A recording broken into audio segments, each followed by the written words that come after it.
Chapter 828. Lu Chengliu's words attracted the attention of everyone present, and they all looked over with a puzzled look. What exactly did you see? Tell me, old man. Lu Chengliu suppressed his excitement. He looked at Xing Beixian and said, What is the true fire spiritual refinement realm? Xing Beixian was taken aback, not knowing why Lu Chengliu asked this. The true fire spiritual refinement realm is the true fire spiritual refinement realm, what else can it be? But thinking so in his heart, Xing Beixian still answered honestly, after stepping into the real pellet state, using martial Dao true pellet to evolve the internal strength true fire, tempering the spirit and connecting heaven and earth, this is the true fire spiritual refinement realm. For so many years, everyone has understood it this way, and it is also the way to cultivate. Is there a problem? Lu Chengliu said excitedly, There is no problem, of course there is no problem, but Qinqing Di, he has taken a different path from us. We evolve the internal strength true fire to temper the spirit and connect heaven and earth. The real pellet state is already the limit of human strength, so we have to use the power of heaven and earth to make the power we can control stronger. But Qinqing Di is not like that. He did not choose to use the internal strength true fire to temper the spirit and communicate with heaven and earth, but he turned to temper himself. He regarded himself as the heaven and earth. The stronger he tempered himself, the greater his power. At this time, he was no longer the real pellet state, but it was not the true fire spiritual refinement realm either, but a wonderful realm mixed between the two. No wonder Qinqing Di's fist intent is so powerful, because this is a fist intent that can resist the will of heaven and earth. He believes that he can defeat heaven and earth. Qinqing Di, Qinqing Di, unparalleled in the world. Everyone present was shocked, and they looked at Lu Chengliu in astonishment. They never expected that Lu Jianghu would give Qinqing Di such a high evaluation, unparalleled in the world. But thinking about it carefully, Qinqing Di was indeed worthy of such an evaluation. Compared to them, Qinqing Di was more qualified to be called a martial Dao grandmaster. Everyone else, including Lu Chengliu and Xing Beixian, only had their own understanding of martial arts. However, Qinqing Di had forcefully created his own martial path. Lu Chengliu still said in an excited tone, This path is very unusual. Historically, if a real pellet state martial artist wants to take a step forward and step into the real fire god refinement realm, what they need is not accumulation. On the contrary, their perception is the most important. Therefore, for so many years, how many martial artists, because of their lack of comprehension, even if they had the perseverance to cultivate bitterly, could only accumulate a little bit of inner force and true qi, and could not advance even an inch? However, if one chose Qinqing Di's method, instead of using the true fire of inner force to refine one's spirit, he would be able to improve himself. And you all have seen the result. Qinqing Di has succeeded. The power he has shown is not inferior to the existence of the true fire spirit refinement realm, and even far surpasses most martial artists of the same level. Everyone present suddenly felt excited when they heard this. These people were also the leaders or mainstays of some major sects, but they didn't dare to say that they could step into the true fire god refinement realm. But now, Emperor Qinqing Di had paved a different path for them, which meant that they had an extra second of opportunity. However, Xing Beixian was very calm at this time. He said in a deep voice, That is true, but in fact, if you think about it carefully, this path is more difficult than the path we have taken. The first path requires perception, but this second path requires boundless perseverance. This is even more difficult than the former. You all know the feeling of tempering the spirit with the true fire of internal force. It is so painful that you want to die. But as long as you can hold on until your spirit can reach the point where you can touch heaven and earth, it will be fine. Those who have a strong perception and have a certain degree of understanding of this world can actually complete it in a very short time. But what about those like Qinqing Di, tempering themselves with the true fire of internal force?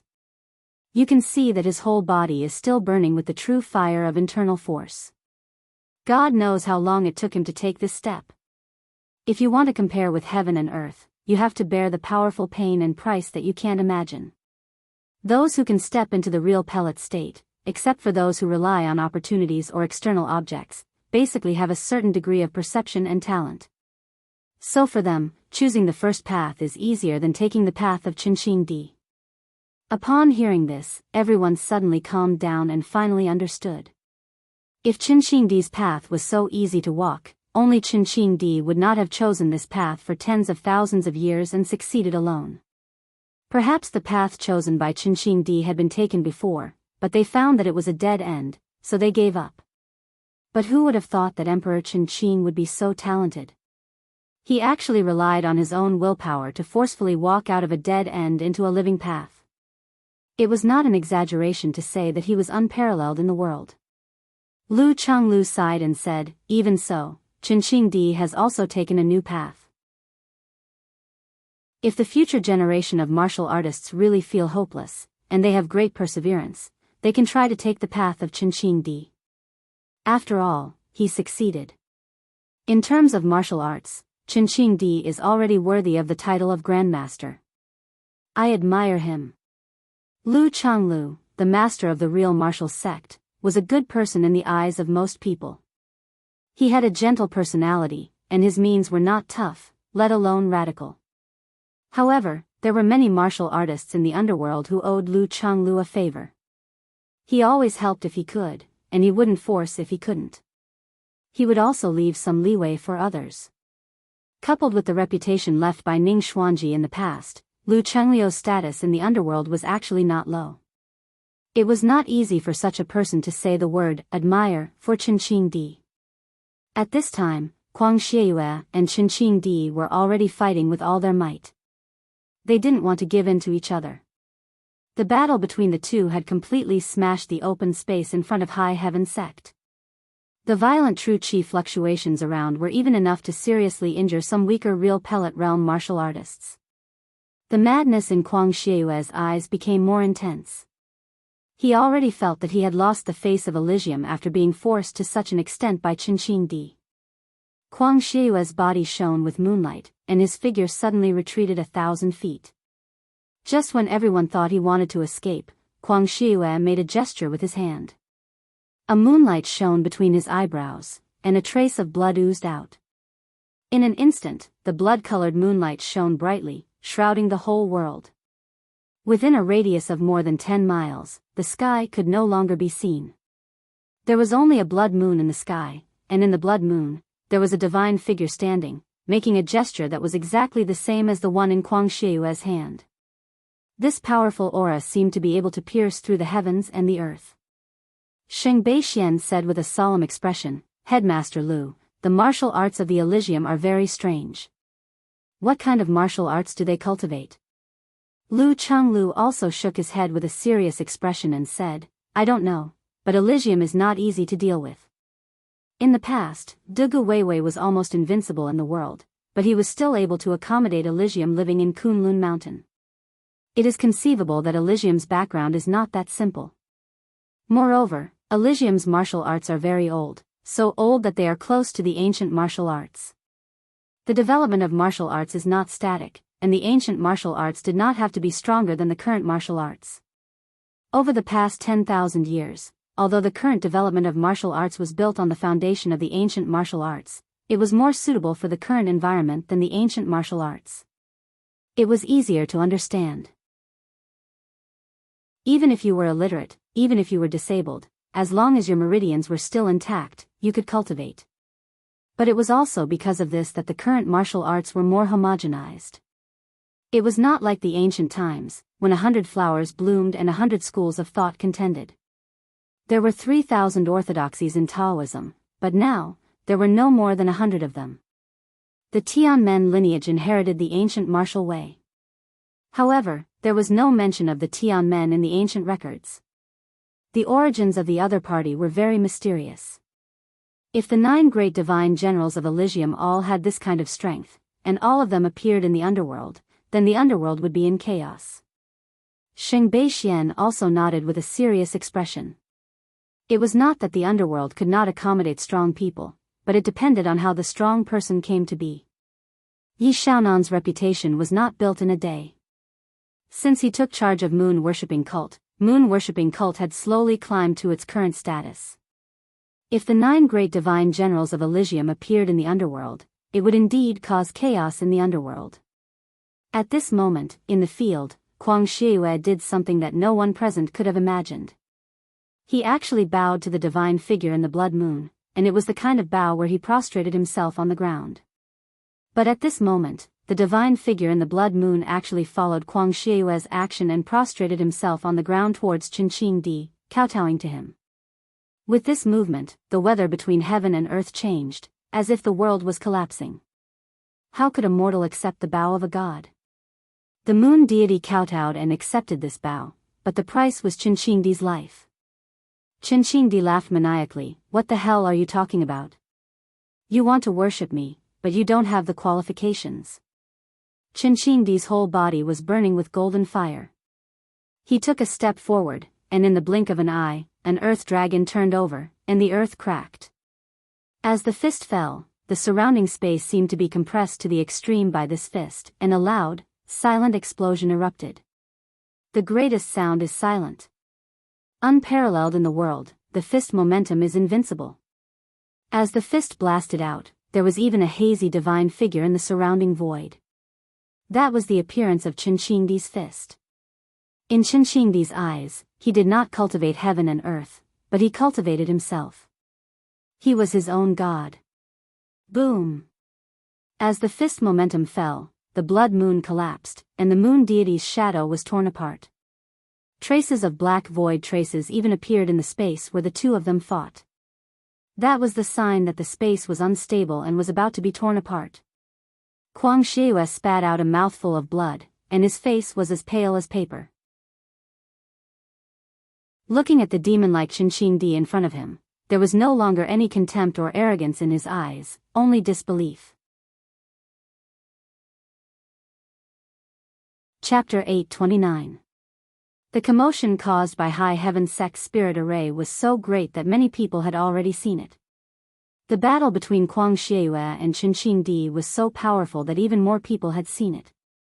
When Chu Xiu and the others arrived, they happened to see the final exchange between Qinqing and Kuang Shiyue. It was like the heavens were falling and the earth was cracking apart. Even this space mystic domain began to fluctuate. Previously, Black Martial Sect's Pu Yang had said that this space could not withstand the power of a true fire soul refining cultivator. But now, the fight between the two of them had actually caused cracks to appear in this mystic domain. Obviously, the power between the two of them was close to the heaven and earth profound opening realm. Fortunately, the two of them only exchanged one move, otherwise, this mystic domain exploration would have ended early. Seventh young master Fang clicked his tongue and sighed. That Xia Xiao Lu guy is really lucky, to have such a fierce person as his master, it's scary. Chu Xiu also nodded. Qinqing had finally shown his true strength this time, and the power he displayed was simply terrifying. After the two sides met up, seventh young master Fang went to find out what was going on. Why were these two people who had nothing to do with each other fighting? The treasure hadn't even appeared yet. After inquiring about it, he learned that these two people were actually fighting because of Chu Xiu. Although the root cause was Kuang Shiyue's arrogance and Qinqing's stubbornness, the fuse of this matter was still Chu Xiu. Fang Qixiao's gaze towards Chu Xiu had changed a little. This was the real scourge, the god of slaughter. Even though he wasn't here, his name alone was enough to cause a bloody battle. Kuang Shiyue naturally saw Chu Xiu, but he just glanced at Chu Xiu and didn't do anything. Kuang Shiyue was just crazy, not stupid. He had just fought with Qinqing and consumed too much energy. If he were to touch Chu Xiu now, did he really think that Wei Shuya and the entire Hidden Devil clan were useless? At this moment, both sides were unable to continue fighting. If they were to continue fighting, then it would be a fight to the death. Moreover, the strength of these two people was a bit too strong. If they continued to fight and something happened to this space, they would be the ones to suffer losses.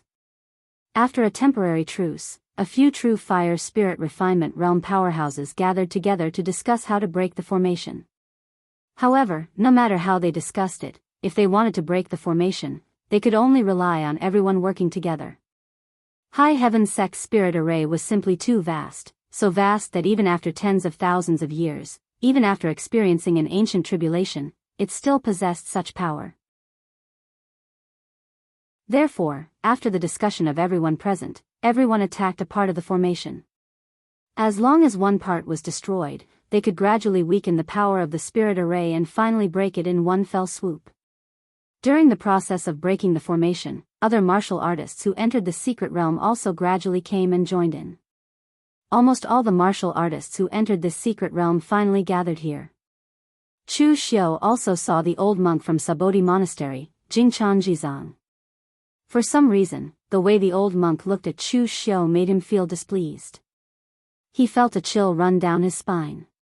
Behind him was Sun Zuchang, the old ancestor of the Sun family. The moment he saw Chu Xiu, Sun Zuchang's white hair almost stood up. His eyes were full of anger. He pointed at Chu Xiu and roared, "Chu Xiu! My Sun family will fight you to the death." The Sun family was not like the Ying family of Xiangshui. They only had a few real pellet state martial artists, and they were all cultivated by the Sun family to take over the family's power and support the next generation. As a result, in this secret realm, 2 of them were killed by Chu Xiu in a row. This kind of Sun family was absolutely unacceptable to the Sun family. The others looked at Sun Zuchang with a surprised look on their faces. The 9 great families, to be precise, it should be in the entire underworld, the Sun family was famous for its good temper and tolerance. In the beginning, among the 9 great families, the Sun family could only be ranked at the bottom, and they were not particularly strong. Their ancestor was even a real pellet state martial artist, and it was still a relatively weak one. At that time, the Sun clan of Jiangdong was able to be ranked as one of the 9 great clans because the Jianghu was in chaos at that time. There were too many 9 great clans involved, and they really couldn't find anyone, so they used the Sun clan of Jiangdong to make up the numbers. As a result, the Sun clan of River East had relied on this mediocre cultivation method to develop to its current status. It could be said that it was not easy for them to achieve such a status. The Sun family of Jiangdong could be said to be a typical example of making a fortune in silence. Others felt that the Sun family of Jiangdong was a bit useless, but they were better than all of you. But now looking at Sun Zuchang's appearance as if he was going to swallow Chu Xiu alive, what did he do to stimulate Sun Zuchang to this state? When the people around inquired, they found out that this Chu Xiu actually killed 2 real pellet state martial artists, who were the mainstay of the Sun family, and he even used their corpses to break the array. This was a great hatred. No wonder Sun Zuchang was like this. Chu Xiu said lightly, "The 2 disciples of your Sun family were possessed by resentful spirits. I killed them, and then the maze was lifted. Otherwise, everyone would have died there. Now that I've brought everyone out, this hatred has fallen on my head. Are you going to blame me for that? One person dying or a dozen people dying together, isn't it a good choice? The 2 brothers exchanged their lives for us to get out of trouble. We will all remember these 2. Sun Zuchang roared, "Nonsense. Do you think I will believe it? Those who entered the World Sword sect at that time, maybe someone had some ulterior motives and revealed the matter. Although no one stopped Chu Xiu from killing the Sun brothers at that time, it was also possible that they didn't dare to make a move because of Chu Xiu's power, or they waited until they came out to tell the news to Sun Zuchang in exchange for a favor. Therefore, Sun Zuchang was very clear about what happened in the cave at that time. Chu Xiu stood with his hands behind his back and said lightly, "It's up to you whether you believe it or not. Anyway, I, Chu Xiu, have a clear conscience, and I am not afraid of being slandered by others." As soon as these words came out, the way others looked at Chu Xiu changed a little. Saying that he had a clear conscience with such righteous words, "How thick is your skin, Chu Xiu? This is a bit disgusting." Wei Shia coughed and said, "How can there be no death in the ruins battle? Sun Zuchang, when you brought your Sun family disciples here, you should have this awareness." Chu Xiu was a member of their Yinma clan. Although Wei Shia knew that Chu Xiu deliberately killed them, if he didn't protect them at this time, would he be afraid of the Jiangdong Sun family?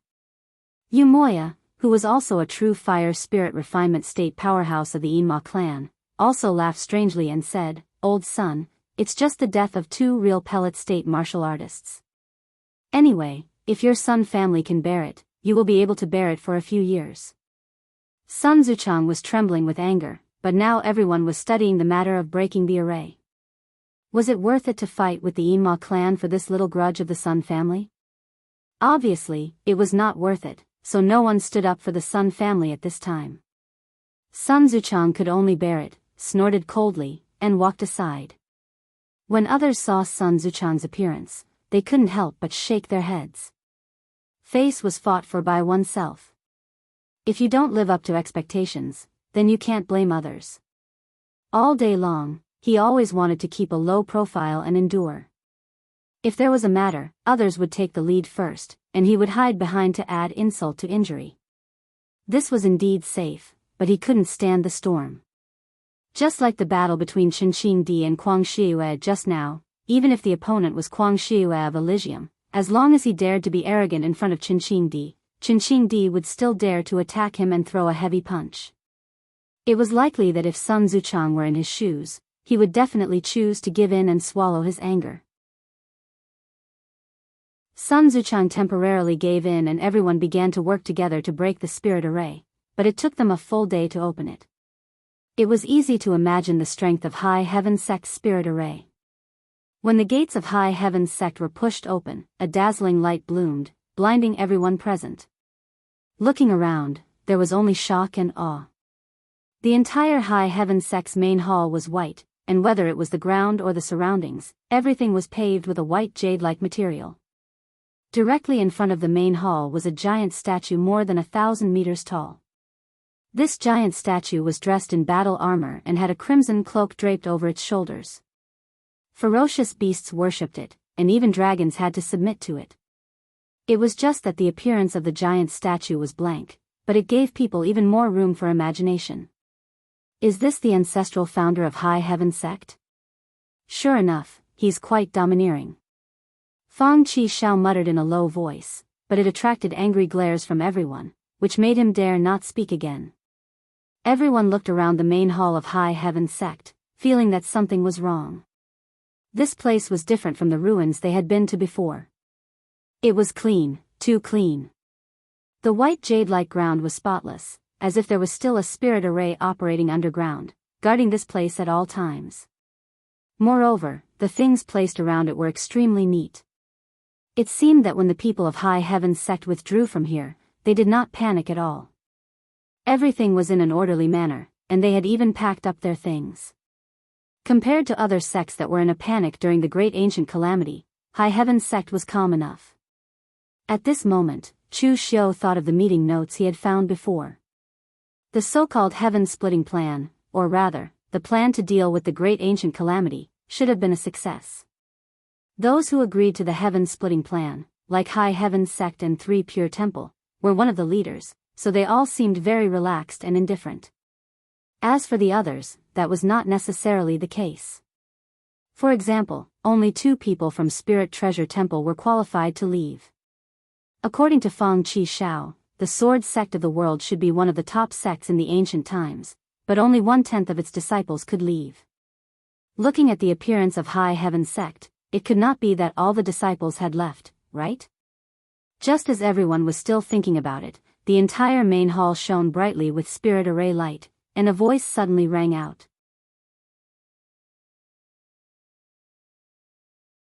Chapter 830.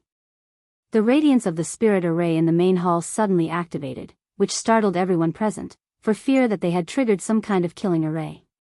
Although the possibility of a killing array being set up in their own main hall was very low, who knew what these great ancient sects were thinking? The giant statue in the middle suddenly burst into light, and a low voice slowly sounded, "How many years has it been? I didn't expect that someone from the outside world would really survive the great ancient tribulation and come to my High Heaven Sect."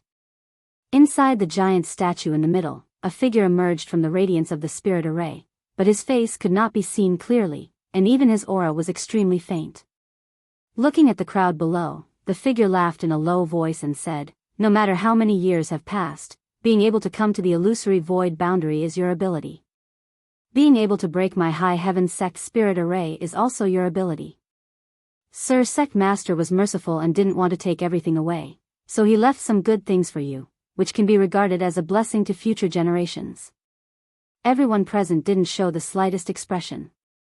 They were not surprised by the arrangements left by High Heaven Sect in the past. In fact, there were only 3 types of ruins discovered over the years. One was the ruins left by the Righteous Path sects. It had to be said that these Righteous Path sects were relatively kind. Even if they left, they would leave a part of their things in the sect, and they didn't set up too many traps, which was equivalent to benefiting future generations or leaving behind an inheritance for themselves. Just like the branch of the 3 pure temple that Chu Xiu encountered in the small mortal heaven before, that person was very generous and directly left behind an extremely precious Dao accumulation. Of course, compared with the Righteous Path sects, the Devil Path sects seemed a bit vicious and unkind. All Devil Path ruins must be full of traps, spirit arrays, or some other insidious and evil means. For people from the Devil Path, even if they couldn't take away their own things, why should they leave them for future generations? Could they still count on them to care about their own good? Of course, there was a third type, which was the kind where the owner left in a hurry and left nothing behind. This kind completely depended on luck. If one was lucky, they could get many things without any trouble. If one was unlucky, who knew what kind of evil things those great ancient sects had left behind? Now it seemed that High Heaven Sect, as an ancient sect, should be the first type, which made everyone present feel a lot more relaxed. If there were enough things, they could even avoid a fight and split the spoils evenly. But at that moment, the figure suddenly changed the subject and said, however, the things of my High Heaven Sect are not so easily taken. Weak waste, forget about taking things from my High Heaven Sect, you aren't even qualified to step into my High Heaven Sect's main hall. If he wanted treasures, he could. In the main hall in front of him, there was something left behind by the sect master himself. There was even a key that could lead to the heavens. Only the strong are qualified to obtain these things. Many of you will die here, so remember, without enough blood, the gates of my High Heaven Sect will not open again. As soon as the figure's voice fell, the gate of High Heaven Sect rumbled and was completely locked. The radiance of the spirit array enveloped the entire hall, causing everyone's expression to change dramatically. Duguli swept his sword towards the figure and said coldly, "Stop trying to play tricks. You are just a small soul clone that was deposited in a spirit array. 10,000 years have passed and your body has already turned to ashes, so what are you still acting so arrogantly for?" The faces of everyone present also turned a little ugly. Originally, they thought that this High Heaven Sect would give them this opportunity for free, but they did not expect that this High Heaven Sect was actually trying to raise them. If this kind of thing had happened to other cultivators, it would have been fine, but most of them were leaders of their own families or sects, so they would not be so short-sighted. Just because a remnant soul clone spouted some nonsense, they would fall into disarray and fight amongst themselves. The figure laughed and said, "That's right, I'm only a divine avatar. Unfortunately, it's hard to say how many of you will be able to survive. There are countless slaughters in this world, and humans and fierce beasts are actually the same, the weak are prey to the strong." As soon as the last sentence was said, the tone of the figure suddenly became gloomy. "There are no wastes in my High Heaven Sect, and those who obtain my High Heaven Sect's inheritance should not be wastes. The thing is inside, and if you do not shed enough blood, not only will you not be able to obtain it, you will also be trapped here forever. You can try to break the spirit array, but my High Heaven Sect's spirit array was personally arranged by the sect master of 4 Symbols Divine Sect. Only the strong are qualified to set foot on this earth, the weak are not worthy to exist in this world." As soon as the figure's voice fell, his whole body dissipated, but the spirit array in the entire hall had already begun to operate. Everyone present even felt like cursing at this moment. This High Heaven Sect was simply a lunatic, even worse than the demon path. How could they not be allowed to live if they were weak? Chu Xiu did not find it strange at all. For a sect to be able to become one of the top sects in the ancient times, they would definitely have their own perseverance. Even though these perseverance might seem like lunatics in the eyes of others and were extremely stubborn, the disciples that were nurtured under this stubbornness were simply terrifying. This group of people from High Heaven sect had resorted to such methods just to leave behind some treasures and inheritances. It was easy to imagine just how cruel the competition within High Heaven sect was in ancient times. Those who could stand out from the crowd had to be extremely tenacious and ruthless. Although such a sect was bloody and cruel, there was no need to worry about it declining. Just as the figure said, although there was still morality and all kinds of good people in this world, in fact, if one were to disregard all of this, it was nothing more than the law of the jungle. High Heaven sect understood these 4 words to the extreme and evolved them into this kind of bigotry. Of course, for Chu Xiu and the others who came later, they were out of luck. Of course, they had heard of the 4 Symbols Divine sect, and Butian Nan was very familiar with it. It was a top sect in ancient times, but for some reason, it didn't survive the great calamity of ancient times. However, even the people who obtained the inheritance of the 4 Symbols Divine sect later could form the 4 top sects in the world today. One could imagine how strong the 4 Symbols Divine sect was in the past. The Black Tortoise sect was best at all kinds of puppet mechanisms and spirit arrays. Now, they were facing a spirit array laid down by the sect master of the 4 Symbols Divine sect in ancient times. They didn't even dare to imagine how powerful it was. At this moment, everything around them began to change under the operation of the spirit array. The ground under their feet was falling, and they were about to fall into the ground. Duguli and the others attacked with all their strength, but just as the figure said, this level of spirit array was not something they could break with their strength. It might be possible if it was a heaven and earth profound understanding realm master. After they fell to the ground, huge caverns appeared all around them. The radiance of the spirit array shone in each of the caverns, and at the same time, it illuminated the things inside. Among them, there were weapons that were still shining with cold sharpness. They shone with spirituality under the support of the spirit array. Even after tens of thousands of years, the weapon spirits had not dissipated. Cheng Tingshan stared blankly at the 2 longswords among the weapons and murmured, "That's graceful swan, ranked 35th in the famous sword manual.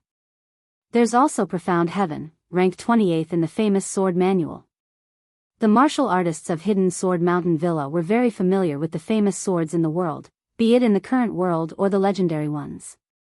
These 2 swords were divine swords listed in the famous sword manual. Moreover, there were other weapons in the caverns, and by the looks of it, they were also divine weapons. Not only were there divine weapons, but there were also bottles of pills in the caverns. They had names and annotations on them, and the weakest was at least rank 8. Because of the protection of the spirit array, there was no need to worry about them rotting. In addition to weapons and elixirs, there were also precious refining materials, cultivation methods, rare treasures, and so on. Any one of these things, if placed in the outside world, would cause a lot of people to compete for them, but now they were all gathered here. This kind of scene was enough to make most of the people present jealous. And among these treasures, the most conspicuous one was a stone-like object with extremely complex patterns engraved on it. Was this the Heaven Ascension key that the High Heaven sect master had mentioned? The moment he saw the key, Huang Xiaoyu's eyes lit up.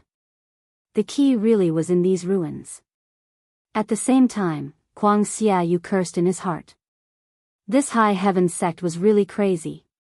Since they had already left, why did they still leave these troublesome things behind? As a result, he had to make another trip and had lost face twice in a row. Considering all this, Huang Xiaoyu's gaze faintly shifted towards Chu Xiu and Qinqing Di with a hint of gloominess. At this time, the other cultivators present all had different looks on their faces, and the scene fell into an awkward situation. They were all sensible people, so naturally, they would not start killing each other as the High Heaven sect soul clone had said. The strong preyed on the weak, but they were not fierce beasts but rational people. But the problem was that these things were too tempting, and High Heaven sect was generous enough to leave behind so many treasures. With so many treasures in front of them, how many people could maintain their rationality? In particular, they knew that they could not get out right now, and if they did not shed enough blood, they would be trapped here for the rest of their lives. Under these conditions, especially under the premise that they all had ulterior motives, it was quite difficult for everyone to work together to break the spirit array. At this time, Suyun took the lead to stand up and say, "Everyone." But before he could finish speaking, the radiance of the spirit array suddenly blossomed, and inside the spirit array, blades of light slashed towards everyone. At the same time, a mechanical mechanism activated in front of the cavern, and a number of armored humanoid puppets emerged and charged towards everyone.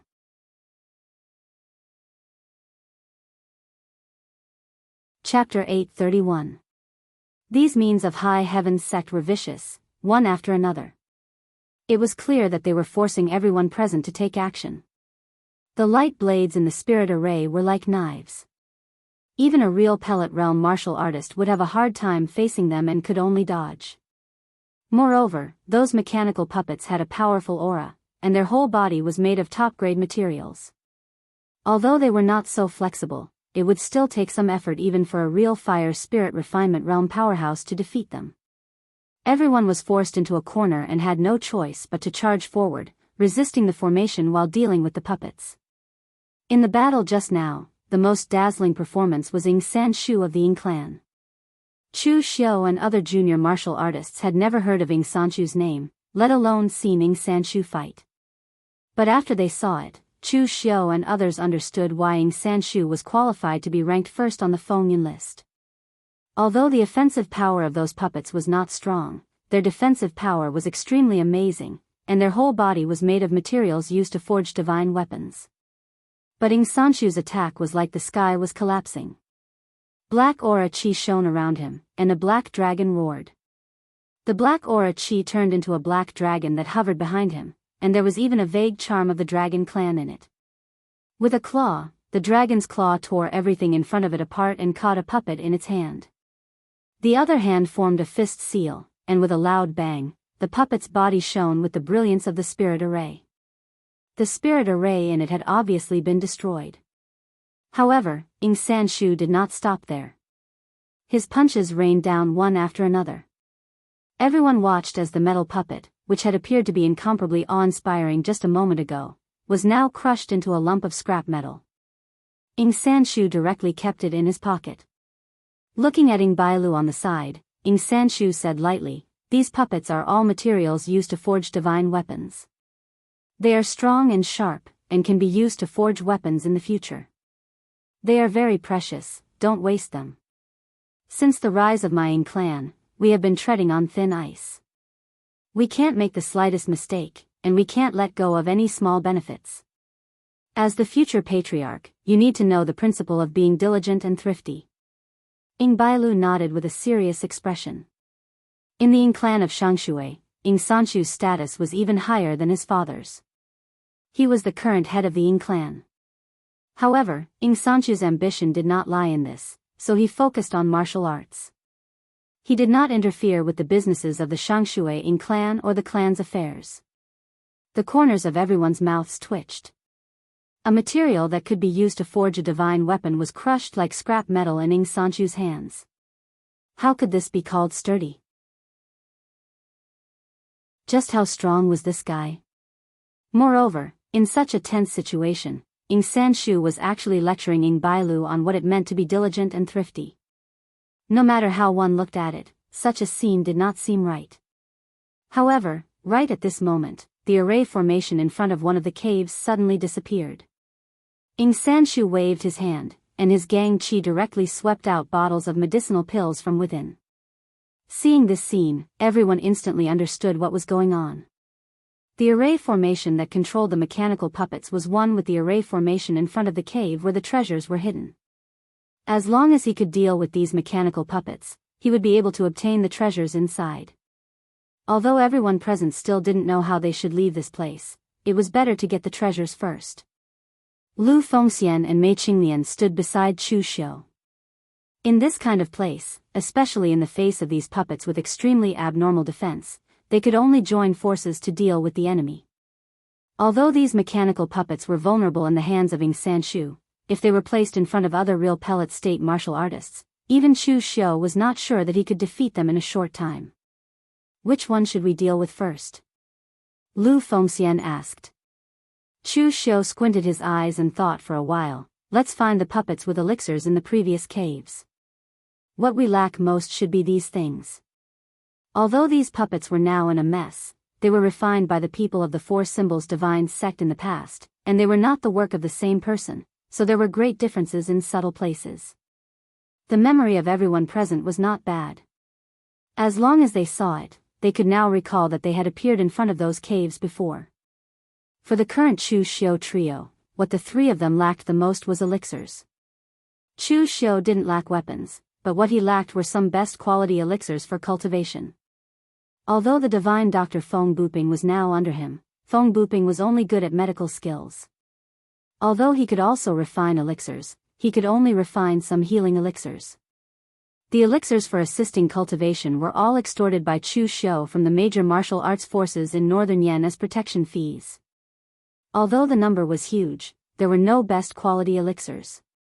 Mei Qinglian was even worse.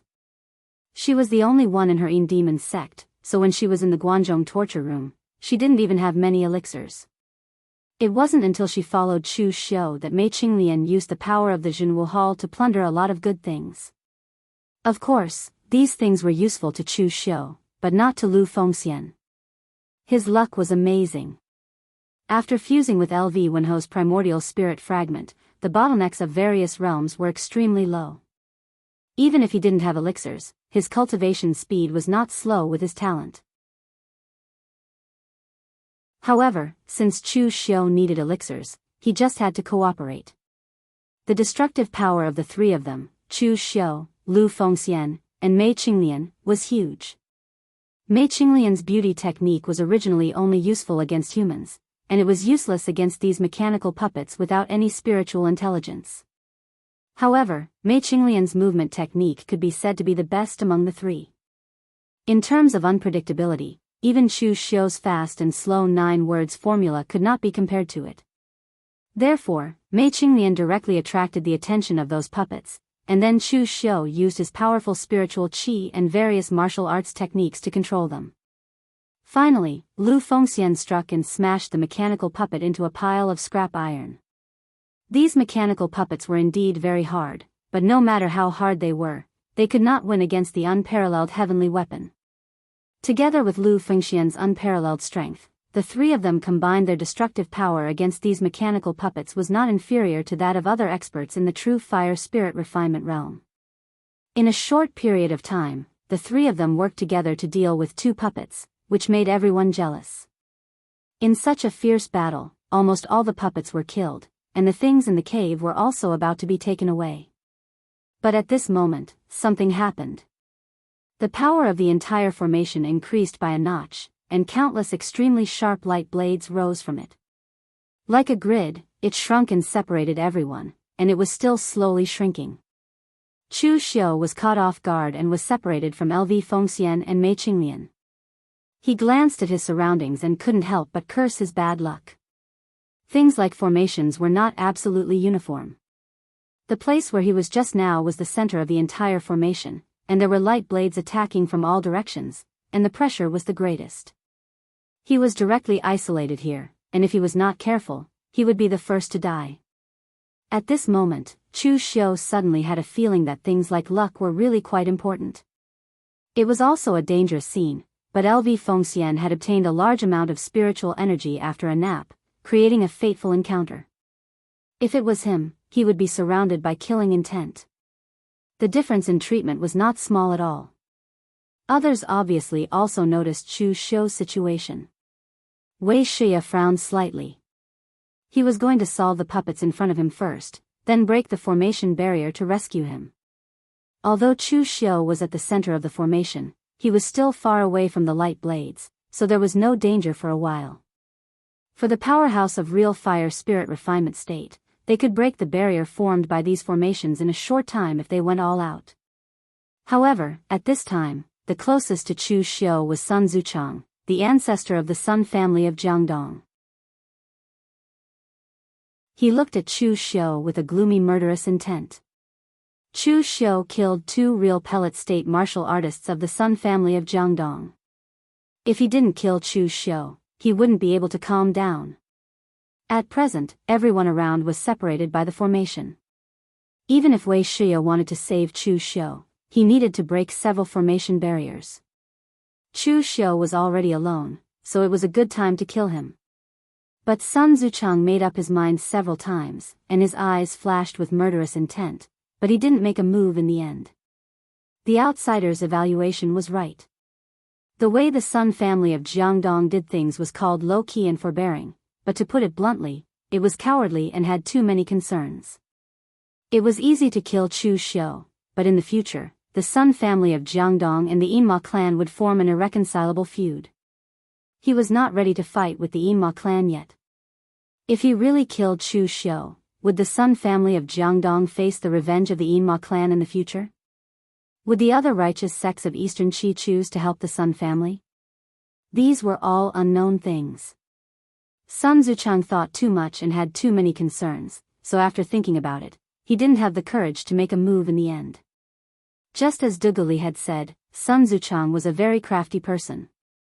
He was faster than anyone when it came to adding insult to injury. However, once he took the lead, he became hesitant. Just when Sun Zuchang had let go of his murderous intent, an even deeper murderous intent erupted beside him, along with a powerful fluctuation of power. Beside Sun Zuchang, the true fire refinement state monk of the Sabodi monastery, Jingchan Jizang, made a lotus seal and stepped out. A golden lotus appeared under his feet. The golden lotus seemed to grow in the void. As Jingchan Jizang stepped out, the golden lotuses bloomed one after another, allowing Jingchan Jizang to cross the formation barrier without any hindrance and come to the center where Chu Xiu was. He chanted Buddhist mantras, and countless golden swastikas condensed in the void. With the power to suppress demons, they surged toward Chu Xiu. At the same time, a staff that seemed to be made of colored glass appeared in his hand. With a scorching Buddhist light, it smashed toward Chu Xiu. In an instant, the golden light illuminated the entire space.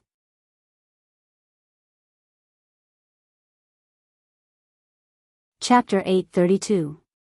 Sun Zuchang hesitated for a long time and did not attack Chu Xiu. However, Jingchan Jizang suddenly attacked Chu Xiu. This was something that no one had expected. Chu Xiu had offended many people in the pugilistic world. To be precise, there were not many forces that Chu Xiu had not offended. Therefore, among the people present, Sun Zuchang could attack Chu Xiu, Bu Tiannan, and Kuang Sheiyue. However, no one had expected Jingchan Jizang of Sabodi Zen Monastery to attack. As far as they knew, Chu Xiu did not seem to have any enmity with the eminent monks of Sabodi Zen Monastery. Furthermore, it had been a long time since anyone from Sabodi Zen Monastery had come to the Central Plains warriors.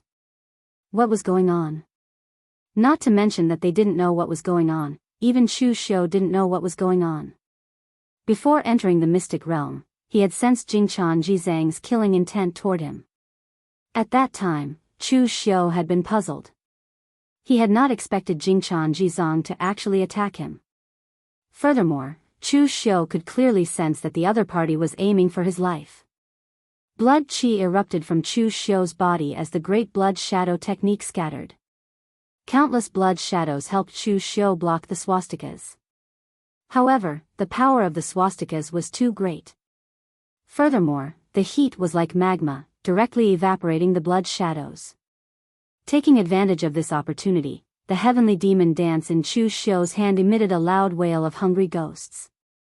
The demonic aura around Chu Xiu was raised to the extreme as he slashed at the staff in Jingchan Jizang's hand. There was a loud bang as the demonic aura dissipated. Chu Xiu was sent flying by this blow and almost crashed into the array barrier behind him. The light blades on it flashed. It would definitely not feel good if he were to crash into them. Chu Xiu looked at Jingchan with a gloomy expression. The strength of this true fire spirit refinement realm expert from the Sabodi monastery was simply unfathomable. It was far from what people like Fang Jinwu and Yuan Tianfang could compare with. Although the monks of Sabodi monastery were extremely low-key, and they didn't even go out of the southern barbarian land when they were free, but as long as they could come out of Sabodi monastery, there was no mediocre person. At this moment, the surrounding people all sucked in a breath of cold air. Jingchan Jizang was really going for the kill. In his hand was one of the divine armaments of the Sabodi monastery, the 7 treasures glazed staff. Using such a powerful top-grade magic weapon to deal with a junior who was weaker than him was simply putting Chu Xiu to death. At that moment, Wei Shi roared, "Jingchan Jizang. If you dare kill a member of the Yinma lineage, I can guarantee that from now on, as long as anyone from your Sabodi monastery takes a step out of the southern barbarian land, I will kill them until they don't dare to step out of Sabodi monastery." Chu Xiu was the publicly acknowledged successor of the Yinma lineage. Wei Shi knew Chu Xiu's potential better than anyone else. Losing Chu Xiu was not just losing a talented junior, but the future of the entire Yinma lineage. However, Jingchan Jizang was expressionless. There was only deep killing intent in his eyes. The 7 treasures glazed staff in his hand emitted a 7-colored brilliance. As it smashed at Chu Xiu, he chanted the Buddhist scriptures. The scriptures poured into Chu Xiu's mind. Every word was like a sledgehammer that struck Chu Xiu's heart, making him feel dizzy as though he was about to vomit blood. Jingchan Kongdu did not take Wei Shi's threat to heart. It should be said that no one could stop him from killing Chu Xiu today. In fact, Jingchan Kongdu had no grudge with Chu Xiu. They had never even met before. Jingchan Kongdu had only vaguely heard of his name. He was extremely famous among the younger generation, and he even vaguely surpassed Celestial Master Manner's young Celestial Master Zhang Qingjin. The person who had truly made Jingchan Kongdu decide to kill Chu Xiu was the Sabodi Monastery's divination grandmaster, Ten Sin Supremacy, Xiao Mok, who had cultivated one of the Buddhist sect's 6 divine powers, the Heavenly Eye. Although there were very few people in the world who could be considered masters of divination, there were still a few. For example, Chu Xiu's subordinate, Master Yuan Ji. However, there were only a handful of people who could be considered grandmasters. The Great Radiance Monastery's Karma Zen Hall's Master Su Jing was one, and so was Xiao Mok. Furthermore, compared to Su Jing, Xiao Mok's experiences were even more legendary. It was said that Xiao Mok was born in a small tribe in the southern wilderness. He was the son of the local tribe's leader. Although he could not compare to the descendants of the Central Plains aristocratic families, he lived a prosperous and happy life. Before the age of 20, Xiao Mok had never known what sorrow was. However, after he was 20, the small tribe he was in was destroyed by an outsider. The reason was that his mother's former lover had come looking for him and wanted to snatch back his former lover. Furthermore, his mother had acted as a spy, causing the tribe to be destroyed. The entire tribe had been slaughtered, and one of the murderers was his mother. This was a devastating blow to Xiao Mok. After escaping, Xiao Mok practiced martial arts and went back to take revenge. Although his mother had stopped him from killing his enemy, his mother had committed suicide for love. Therefore, it was equivalent to him indirectly forcing his own mother to commit suicide. Under this kind of human tragedy, Xiao Mok completely went crazy and became a murderer who brought disaster to the southern barbaric land. He killed countless people, but because he fell in love with a woman, he was willing to give up his martial arts, let go of everything, and wanted to start all over again. However, he later discovered that his lover was actually the daughter of his enemy and his mother. When he was taking revenge, she was in the Central Plains, so she escaped. She was actually his half-sister. Furthermore, his lover also knew about this. In her despair, she wanted to kill Xiao Mok, but she could not bear to do it. In the end, she committed suicide. Feeling disheartened, Xiao Mok shattered his own heart meridian and threw himself into the Hangluo River in the southern wilderness. However, because he was still alive, he was saved by the divine monk Rama of Sabodi Monastery. After being enlightened, he entered Sabodi Monastery to cultivate, cut off his past, and forgive his sins. Perhaps it had something to do with Xiao Mo's past, but Xiao Mo's attainments in the way of karma seemed to have improved by leaps and bounds. He had become a monk halfway through his life and had even died once, injuring his vitality. But even so, within 10 years, he had become the martial artist with the highest attainments in the way of divination in the entire Sabodi monastery. Even the divine monk Rama could not compare to him.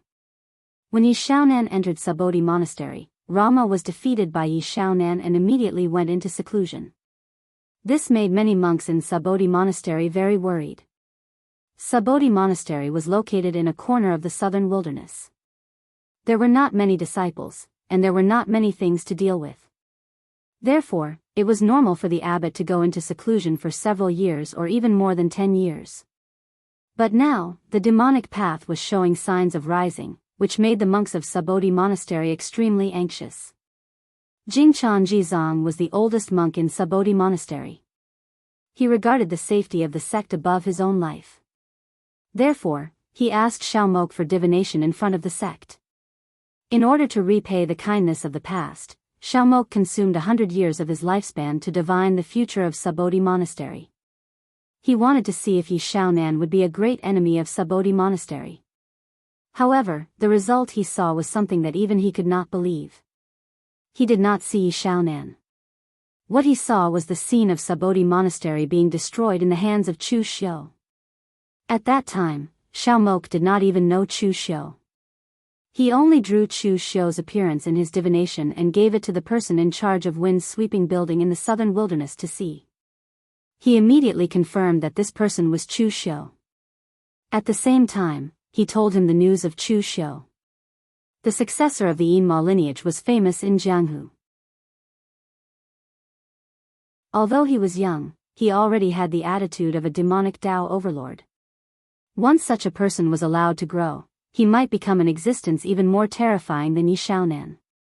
If Subodhi Monastery had any conflict with him in the future, or if the abbot met with an accident, Subodhi Monastery's strength would plummet. It was not impossible for it to be destroyed in the hands of the other party. Jingchan Jizong did not doubt the authenticity of Xiaomok's divination. After all, he was a divination grandmaster who could stand shoulder to shoulder with the head of the Karma Zen Hall, Su Jing. He had spent 100 years of his lifespan to divine a trace of the heavenly secret. Even if a martial artist reached the true fire spirit refinement realm, they only had a lifespan of 400 years. Because Xiaomok had damaged his vitality, his lifespan had been cut in half. He only had 200 years left. Although he was not 100 years old this year, losing 100 years of lifespan was equivalent to losing more than half of his lifespan. How could the result of paying such a price be wrong? Therefore, after struggling for a period of time, Jingchan Jizong made a decision. He would kill Chu Xiu in advance to eliminate any future troubles for Subodhi Monastery. He knew the power behind Chu Xiu and knew the trouble that killing Chu Xiu would bring. However, he was already old. There was only so much he could do for the monastery. He had already made up his mind. After killing Chu Xiu, he would take responsibility for everything. If the Yinma lineage wanted an explanation, then his life would be the explanation. Taking his life was enough to extinguish the anger of the Yinma lineage. At least now that the Yinma lineage was divided, they would not fight to the death with Subodhi Monastery for a dead person. At most, they would care about Wei Shiya. However, if there was only Wei Shiya, with Subodhi Monastery's strength, they were not afraid at all. Before taking action, Jingchan Jizong had already made all the preparations. He would sacrifice himself to eliminate a future enemy for Subodhi Monastery. It could also be considered as getting rid of a scourge in the pugilistic world. All these years, Subodhi Monastery had been able to survive for tens of thousands of years without declining because of people like him who were not afraid of sacrifice. Thinking of this, the Buddhist light on the 7-treasure glazed staff in Jingchan Jizang's hand became even stronger. At this moment, Chu Xiu did not know that Jingchan Jizong wanted to kill him for such a groundless reason. He only felt that coming to this mystic realm this time was a mistake because the people he had met were all lunatics. Kuang Xieyue was a lunatic, Bu Tiannan was a lunatic, and this old monk who did not understand the situation and attacked immediately was also a lunatic.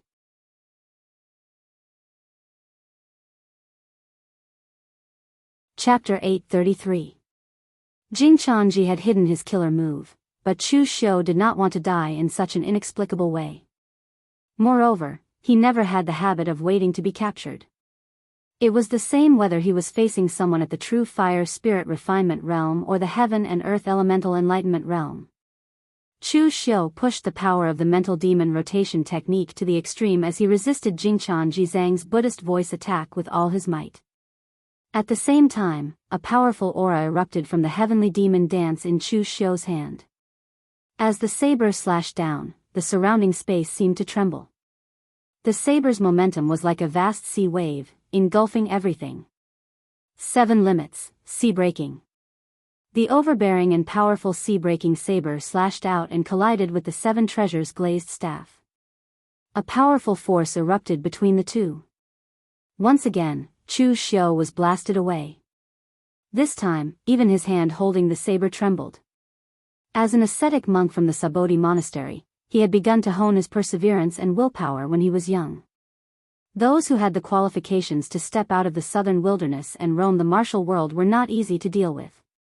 As a monk of the older generation, Jingchan Jizong wanted to get rid of Chu Xiu for the future of the monastery, even though he was old.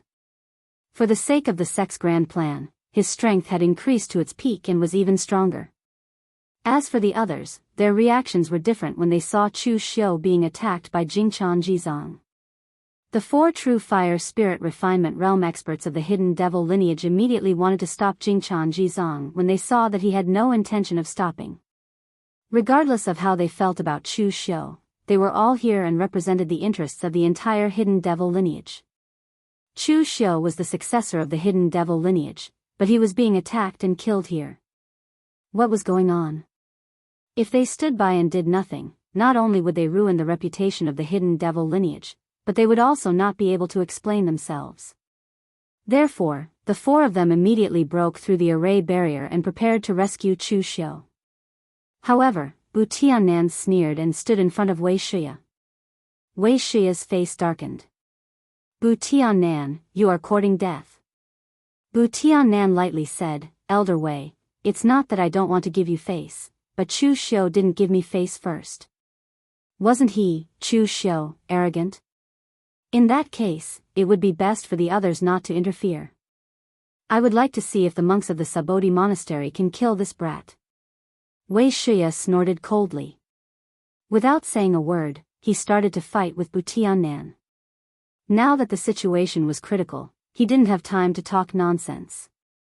Seeing Bu Tiannan's attack, Sun Zuchang's eyes revealed a hint of ruthlessness. Previously, he didn't dare to make a move on Chu Xiu because he was worried about the hidden devil clan.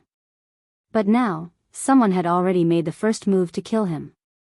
If he still hesitated, then he would truly be letting down Sun Qifan and Sun Qili. Therefore, he stood in front of Cave Lord Ghost Dragon, Wuma Sha. Moreover, Sun Zuchang was not the only one who made a move. The Gao Ping Lu family's ancestor was also here. He directly stopped Earth Devil Magician, Yumoya. Actually, the Gao Ping Lu family did not have any enmity with Chu Xiu.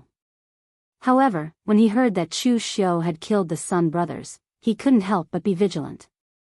Previously, there were also 2 Lu family's martial artists who brought Kuang Shiyue to cause trouble for Chu Xiu. The Lu family's ancestor was very decisive in his actions. After discovering the hidden enmity between him and Chu Xiu, and looking at Chu Xiu's current miserable state, he didn't mind hitting him when he was down. There was one last person from the hidden devil clan, Qin Chaoxian from the Scarlet Demonic sect. The one who stopped him was the head of the 6 spiritual masters of the Chunyang Dao sect, Zhang Yunzi. Chu Xiu had killed several martial arts grandmasters from the Chunyang Dao sect. It was time to settle the score. Lu Fengxian, Mei Qinglian, and the others who stood on Chu Xiu's side were secretly anxious, but there was nothing they could do. The battle between true fire and spirit refinement realm was no longer something they could participate in. Actually, one of the reasons was because Chu Xiu had attracted too much hatred. He had offended almost half of the pugilistic world. Previously, because of his strength, and because he was worried about the hidden devil lineage, there were actually not many people who dared to kill Chu Xiu. That was because the price was too high, and it was not worth it. Now that Jingchan Jizong had taken the initiative to kill Chu Xiu, it was not a bad idea for them to hit him when he was down. Emperor Chen Qingbi frowned and threw out a punch. The barrier of the array in front of him was like a fragile mirror that was directly smashed by his punch. After all, Chu Xiu was a good friend of his disciple, Xie Xiaolu. Furthermore, he admired Chu Xiu's decisive and ruthless character. He did not mind helping Chu Xiu now. However, the moment Chen Qingdi made his move, Huang Xieyue stood in front of Chen Qingdi and sneered. The battle just now was not satisfying enough. Let's continue. Chen Qingdi sneered disdainfully. Heavenly Gate Divine General? You're just a cowardly rat. If you want to kill someone, do it openly. What's the point of only hitting someone when they're down here? You're not even as good as that old monk from Sabodhi Monastery. If Huang Xieyue really dared to kill Chu Xiu at all costs, Chen Qingdi would still think highly of him. However, the so-called Heavenly Gate Divine General only knew how to hit someone when they were down. What the hell? However, disdain was disdain. Huang Xieyue had suffered some losses in their previous battle, but he hadn't really been defeated by Emperor Chen Qingdi. Now that Huang Xieyue was trying his best to stop him, Chen Qingdi could not help Chu Xiu for a while. Among the warriors in the true fire spirit refinement realm, those who were related to Chu Xiu were almost ready to make a move. However, Chu Xiu had offended even more people. Lu Changlu and the others pondered for a while. They had various concerns, so they chose to remain neutral and did not make a move. Sheng Beixian from the Omniscient sect also thought about it. In the end, he chose to stay put and watch. The Omniscient sect was a traitor of the former Kunlun devil cult. Their relationship with the Yinma clan had never been good. Right now, the Omniscient sect had chosen to follow the lead of the moon-worshipping cult. However, Dong Huangtai was not here, so Sheng Beixian chose not to make a move. Meanwhile, on Chu Xiu's side, Jingchan Jizong was determined to kill him. The Buddhist light around him was resplendent and shot into the sky. His aged body erupted with power that was stronger than his peak. The pure demonic aura around Chu Xiu suddenly erupted. It was as black as ink. It could be said to be the pinnacle of demonic power. From Lu Jianghe's point of view, this aura even resembled Dugu Weiwei's. The saber slashed down, and the space in front of him seemed to be torn apart. In front of the saber, everything turned into a painting. The array barrier was easily shattered, and the saber went straight for Jingchan Jizong. Ethereal red dust slash. When the peerless saber technique that belonged to Dugu Weiwei appeared, even Jingchan Jizong's heart trembled. He held the seven treasures glazed staff horizontally in front of him. Scorching Buddhist light rose around him as he chanted a Buddhist mantra. Under the blinding Buddhist light, the glazed tree descended and blocked his saber. With a loud bang, the glazed tree shattered. Jingchan Jizong took a few steps back, and an extremely obvious saber mark appeared on the seven treasures glazed staff in his hand. Everyone present looked at Chu Xiu in astonishment. Facing an expert at Jingchan Jizong's level, Chu Xiu was actually able to repel him in a one-on-one battle.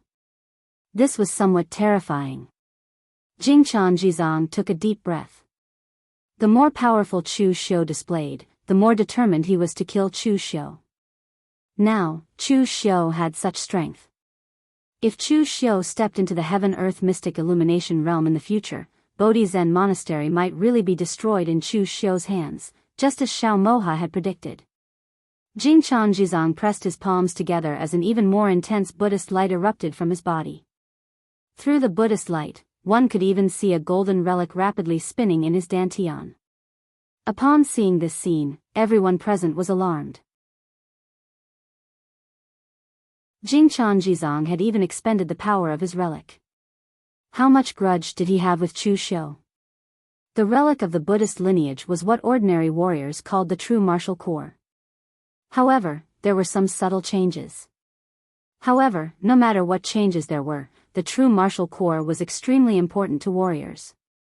Once the true martial core was destroyed, it was equivalent to severing 99% of one's strength. It was no different from having one's martial arts crippled. Now, Jingchan Jizong was actually overdrawing the power of the true martial core. Wasn't he afraid that he would become a cripple after killing Chu Xiu? What kind of grudge did he have? Endless Buddhist light condensed into a Tathagata Dharma form behind Jingchan Jizong. 1,000 hands bloomed behind him, and at the same time, they formed Buddhist seals. When they landed, the powerful fluctuations shattered the array barrier in the entire space. It was as though even the Avicii hell would be completely shattered by this attack. The expressions of everyone present changed slightly. The old monk had attacked with all his might, and the power was truly terrifying. His attack had actually destroyed a portion of the array's runes. This power was probably close to the heaven-earth mystic illumination realm. Of course, this was a good thing for everyone present. If his attack could completely destroy the array formation, they could take the opportunity to escape. Thousand Hand to Thagata, hell-subduing demons. The terrifying power made Chu Xiu feel what true death was like. At that moment, Chu Xiu's strength was almost exhausted. Even the current Chu Xiu could not hold on for long after using the 7 limits and ethereal slash. However, the more desperate the situation was, the more the crazy ferocity in Chu Xiu's bones was stirred up. He did not know why Jingchan Jizang wanted to kill him. He only knew that if someone wanted to kill him, he would kill them. Even if it was an immortal or Buddha, he would tear off a piece of their flesh. Give me the blood demon transformation technique. Chu Xiu suddenly shouted at Lu Jianghe. Lu Jianghe was taken aback as he hurriedly said, "Kid, don't tell me you're preparing to risk your life? Calm down. That cultivation technique will damage your essence. Why are you fighting this old thing head-on? Now that the array barrier has been shattered, you should try your best to survive. When your reinforcements are free, the danger will naturally be resolved. When that happens, no matter how serious your injuries are, my blood demon technique will be able to recover." I said, "Give me the blood demon transformation technique." Chu Xiu's eyes were already filled with extreme madness. At such a critical moment that concerned his life, Chu Xiu was never prepared to rely on others. He would not rely on others either. Jingchan Jizang wanted Chu Xiu to die, so he would drag the old monk down with him.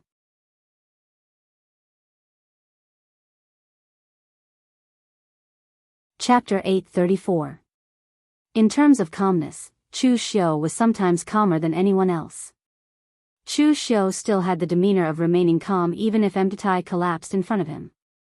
However, if one were to talk about madness, the fearless aura that Chu Xiu exuded when he went berserk made Lu Jianghe a little uncertain. He quickly passed the blood demon transformation technique to Chu Xiu. He even had a feeling that if he didn't agree to Chu Xiu's request, this guy would immediately crush the blood soul pearl and perish together with him. The blood demon transformation technique was not difficult for the current Chu Xiu because it was just a technique to use the blood demon power. However, because Lu Jianghe was too timid, he would rather take revenge than fight desperately with others, so he sealed this mystic art. For so many years, the only person who had used this mystic art was actually Yuan Tianfang. When Yuan Tianfang used the blood demon transformation technique, he forced Chu Xiu to use the heaven and earth demon lament great compassion mantra that he couldn't master for the time being. Now that Chu Xiu used this mystic art, it had the power to truly change the world. Even Lu Jianghe did not expect that the upper limit of his mystic art could reach this level. As the great blood demon transformation technique was formed, Chu Xiu's face turned pale. It was as if all the blood in his body had been sucked dry. A blood-red light soared into the sky, and even Chu Xiu's eyes were stained with a boundless blood-red color. He took a step forward, and the entire space was almost covered by a sea of blood. The surrounding people immediately dodged to the side, and their eyes were filled with astonishment. Is this still the power that a real pellet state can have? Jingchan Jizang's expression remained unchanged. Buddha's light bloomed around Thousand-Hand Buddha, and he continued to crush down. But at this moment, he suddenly frowned. A sound like a ghost crying suddenly came, making people feel a chill in their hearts. It was as if some ferocious demons and ghosts were born. The surrounding people also had ugly expressions. Even if they were martial artists from the demonic Tao, they still couldn't stand this extremely fierce and evil aura. Everyone took a closer look and found that the voice was actually coming from Chu Xiu's mouth. It was like a curse, but it was extremely evil. In the next moment, the voice resounded from the boundless sea of blood. It was like a great bell that struck everyone's heart. Ghosts and gods howled, the heavens wept, and blood rained. Great compassion mantra of heaven and earth conquering demons lament the heavens.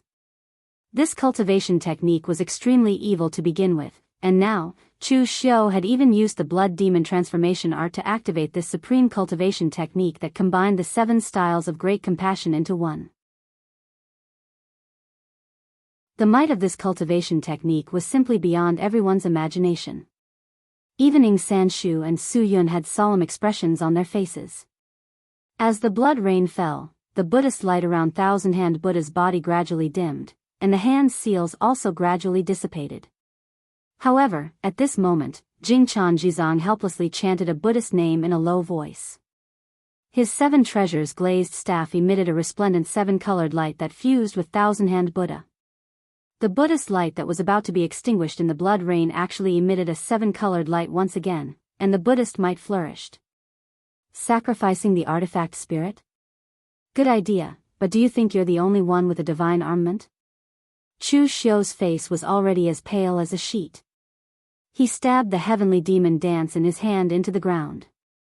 In an instant, a hungry ghost's cry came from the heavenly demon dance. Of course, this time, the hungry ghost realm's artifact spirit was really crying. In the next moment, the evil and violent aura on the heavenly demon dance was completely extracted and injected into the array beneath their feet. In an instant, the array and the entire space instantly boiled like oil being poured into a raging fire. The evil aura intersected with the blood rain in the sky. Everything was being destroyed and collapsing. Standing in the middle, Chu Xiu stared at Jingchan Jizang. His voice sounded like it came from hell. It was extremely eerie and erratic. Die. In the next moment, Thousand-Hand Buddha collapsed with a loud bang. The Buddhist light around Jingchan Jizang was extinguished. When he raised his hand, Jingchan Jizang realized that his body was collapsing like Thousand-Hand Buddha. However, he was neither afraid nor angry. Instead, there was a trace of indignation in his eyes. Everything had originally been part of Jingchan Jizang's plan. He had killed Chu Xiu and used himself to appease the Yinma lineage's anger. Now, he had died at Chu Xiu's hands. Sabodhi Monastery was in trouble. The old monk, who had still been concerned about the sect even before his death, finally collapsed and turned into a handful of ashes. The only thing that made him feel at ease was that he had died, but Chu Xiu would not survive either. The future of Sabodhi Monastery would be preserved. He had used so many life-risking mystic techniques in succession. Most importantly, he had poured the power of the artifact spirit into the array. Only then could he launch a pincer attack and kill Jingchan Jizang.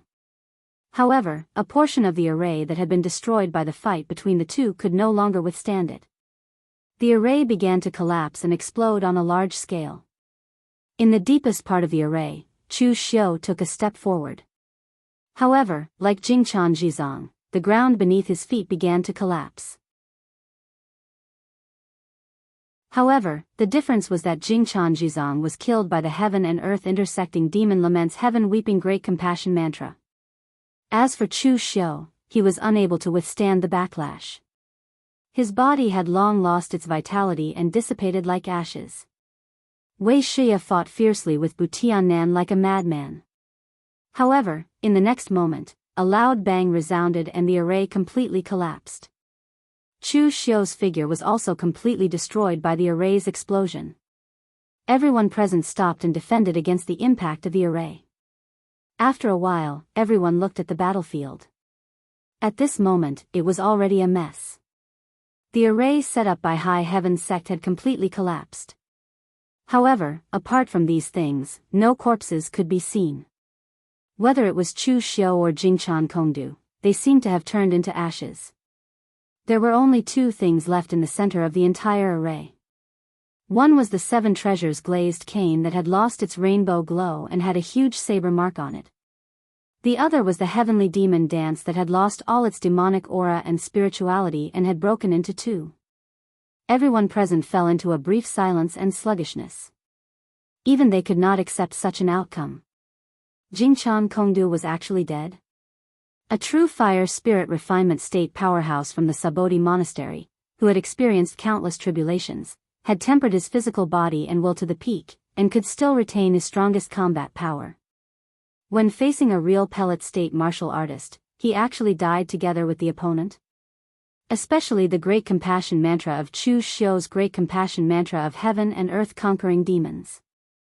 This evil technique even made powerhouses like Su Yun and Ning Sanshu vigilant. This technique was so evil that it didn't seem like it could be used by humans. It was close to the category of evil techniques. Lu Fengxian, Mei Qinglian, and others also couldn't accept this outcome. In their impression, Chu Xiu was simply invincible, let alone dead. Chu Xiu could solve any tricky situation in front of him, but now he was dead. How is this possible? This is impossible. LV Fengxian looked at Guang Xieyue, Sun Zuchang, the patriarch of the Lu clan, Bu Tiannan, Chang Yunzi, and the others who had tried to stop him. His eyes were filled with a ferocious killing intent. In the past, Chu Xiu could go to the Yunu Palace to save him and even help him vent his anger by destroying the Yunu Palace. Now, he could also kill these people for Chu Xiu to avenge Chu Xiu as long as he was given time. No one saw the murderous intent in Lu Fengxian's eyes, but no one could ignore the murderous intent in Wei Shiya's eyes. Looking at these people around him, Wei Shiya squeezed a sentence from his teeth. Good, good, good. Everyone did a good job. Let's take our time to settle today's score. For so many years, except for the day when the 5 skyscraping demons of the 9th Heaven Mountain were destroyed, Wei Shiya had rarely been so sad and angry. He had spent too much effort on Chu Xiu. He even gave the young people of the Yinma clan who followed him to Chu Xiu. Although Chu Xiu was not his disciple, in Wei Shiya's eyes, Chu Xiu was his successor, and he was even closer to him than his disciple. Therefore, even though Chu Xiu had killed Yuan Tianfang, Wei Shiya did not say anything. Moreover, Chu Xiu was the future hope of the Yinma clan. The entire hidden devil lineage was currently lifeless. Even among the younger generation, there were no outstanding figures. Only Chu Xiu was able to carry the cauldron. Wei Shiya had even thought about it. When Chu Xiu reached the spiritual cultivation realm with real fire, and when he became one of the leaders of the Yinma clan, he could retire with peace of mind. But now, Chu Xiu died in such an inexplicable way. He did not even know the reason why he was killed. He died together with the monks of Sabodhi Monastery. Sun Zuchang and the others felt a little uncomfortable, but they were not worried. They were not the ones who killed Chu Xiu. If the Yinma clan wanted to cause trouble, they would first go to Sabodhi Monastery. Most importantly, there were so many people involved. The Yinma clan was not the moon-worshipping cult. How could they cause trouble for so many people? Especially when there was the existence of the Gate of Heaven. Among the people present, the only ones who felt sad were Zhang Qingzhen, Zhong Xian, and the others. They were not deadly enemies with Chu Xiu, but as the most outstanding warriors of the younger generation, they were each other's opponents. But now that Chu Xiu had killed Jingchan Jizang, he had already far surpassed them. From now on, Chu Xiu's title as the number 1 of the younger generation had been firmly established. Moreover, they would never have the chance to surpass him again. Fang Qishao hugged his sword and stared blankly at the scene. He was still muttering, impossible, impossible. How could Chu Xiu die? He had so many schemes and was more cunning than anyone else. He should not have died. Duguli stood beside Fang Qishao and said lightly, "Nothing is impossible. This is the real Jianghu. You were glorious and admired by thousands just a moment ago. But the next moment, you might become a cup of soil and only exist in legends." Fang Qishao grinned. He wanted to laugh, but he could not. Just now, he had asked Duguli for help through the formation barrier, but Duguli pretended not to hear him. He did not ask why Duguli did not make a move because he already knew the answer. But even if he watched Chu Xiu turn into dust in front of him, Fang Qishao did not believe that Chu Xiu would die.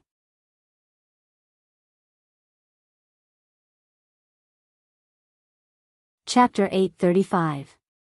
Some things didn't matter whether they believed it or not. In the eyes of others, Chu Xiu was already dead. Not even a speck of him was left. Of course, this was good news for Sun Zuchang and the others. It was also good news for most of the people present, because the high firmament sect's spirit array had been completely destroyed. The fluctuations from the fight between Chu Xiu and Jingchan Jizang had reached the level of the heaven and earth profound enlightenment realm. The destructive power of the spirit array was huge, especially when Chu Xiu's last attack completely destroyed the spirit array.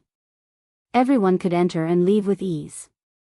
Su Yun sighed and walked over to collect the 7 treasures glazed staff that Jingchan Jizang had left behind.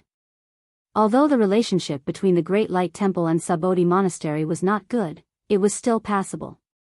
Although both sides had different understandings of martial Tao and Buddhist Dharma, one was in the south while the other was in the north, so there was no conflict between the orthodoxies. Now that Jingchan Kongdu was dead without a corpse left, bringing his weapon back to Sabodhi Monastery would be an explanation. Wei Shiya also walked over and took away the remains of Chu Xiu's heavenly demon dance. Before he left, he glanced at Sun Zuchang and the others. When everyone was scared, Wei Shiya said in a hoarse voice, "Our hidden devil clan can't compare to the moon-worshipping cult, but that doesn't mean we're easy to bully. How dare you hit a junior martial artist when he's down? Huh, what a disgrace." Qin Chaoxian and the other 2 snorted at the same time, expressing their stance. Their feelings for Chu Xiu weren't as deep as Wei Shiya's. At the same time, they didn't think that the Hidden Devil clan would do anything without Chu Xiu. However, Chu Xiu was nominally the successor of the Hidden Devil clan.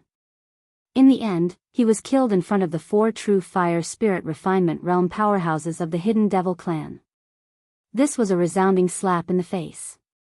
If the Hidden Devil clan didn't say anything, wouldn't they be more cowardly than the Sun family? The others remained silent. Only Kuang Shiyue sneered twice. In his opinion, revenge was simply a joke. He came for the key. After getting the key, he would return to the Gate of Heaven in Kunlun. At that time, would the Yinma clan dare to come to the Gate of Heaven to find trouble with him? What a joke. However, Kuang Shiyue suddenly thought of something. Why did he come down the mountain? For the key. What about the key now? Kuang Shiyue looked forward. That place was already in ruins, and there was no aura coming from it. The key had probably been stirred up somewhere by the turbulence of the fierce battle, or had been directly smashed in the fight between the 2 of them. Kuang Shiyue's face darkened at the thought of this. In fact, when Evil Moon was not crazy, he was quite reliable. But as long as he was crazy, he would not care about anything, just like now.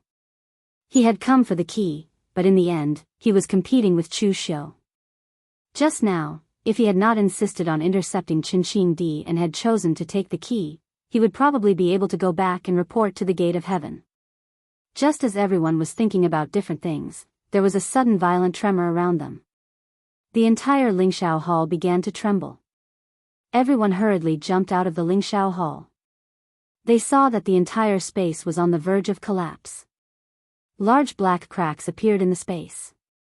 It was obvious that this place could not hold on any longer and was about to collapse. Previously, Black Marshal Sex Pu Yanyi had said that this place could not accommodate experts of the mysterious realm of heaven and earth. However, in the battle between Chu Xiu and Jingchan Jizang, he had forcefully unleashed the power of the mysterious realm of heaven and earth. This had also caused the entire space to collapse. With the collapse of the secret realm, everyone had to leave in a hurry. Otherwise, if they were trapped here, the power brought about by the collapse of the space would be unstoppable. What was originally an ordinary exploration of the secret realm's ruins had turned out to be enough to shock the entire Jianghu. Because the people who died were too powerful. It only took 3 days for the news to spread throughout the Jianghu. When this news spread, the Jianghu was in an uproar. The ascetic monks of Sabodhi Monastery were powerful existences who did not regard themselves as human beings. None of them were ordinary people. In recent years, Chu Xiu had set off countless storms in the Jianghu. When it came to the limelight, even little celestial master Zhang Qingzhen could not compare to him. In the end, these 2 people, who were originally unrelated to each other, had perished together in the 6 illusory realms. This made people sigh. The affairs of the world were unpredictable. Talented people appeared in every generation. How could they see their predecessors buried in the soil? However, most people in the Jianghu were happy to hear about Chu Xiu's death, except for Chu Xiu's good friends. The demonic Dao lineage had been on the rise recently. Yi Xiaonan had suppressed all the outstanding heroes, but Chu Xiu, a junior martial artist, had actually dared to be so arrogant and savage. This made many people somewhat displeased with Chu Xiu. Now that Chu Xiu was dead, the diabolism had no successor. At least the pressure on the righteous path sects had been reduced a lot. However, there were still some insightful people who were worried that this would set off a third war between the righteous path and the diabolism. Regardless of whether Chu Xiu was righteous or diabolism, the Jianghu had never been composed of one person or one faction. Since everyone was making a living in the Jianghu, they had to abide by some rules. Although some rules were not explicitly stated, they were agreed upon by common practice. Chu Xiu was a junior warrior of the Yinma lineage. Even if he was the successor of the Yinma lineage, it was normal for him to be killed. However, he could be killed by Zhang Qingjin or Zhong Xian, but he could not die in the hands of a senior warrior of the righteous path. Bullying the weak was not only bad for one's reputation, but it would also cause chaos in the rules of the Jianghu. Today, you killed an outstanding disciple of my sect.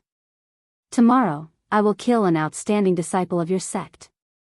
In the end, there would not be many young people left in the Jianghu. There would only be a bunch of old men fighting there. This kind of thing was basically a lose-lose situation. Therefore, no matter which sect it was, they would try to avoid this kind of thing from happening. Zhang Qingjin used to occupy the first place on the Longhu list for more than 10 years. Even when he went out to wander the Jianghu, he did not see Wei Shuya and the other big shots of the Yinma lineage or the 9 great divine magispriests of the moon-worshipping cult come to kill him. This was the reason. Of course, this reason was based on the premise that both sides had a background. If you did not have a backer, no one would have any qualms about killing you. This time, everyone was very confused. Jingchan Jizong, an eminent monk of the Sabodi monastery, came up and tried to kill Chu Xiu.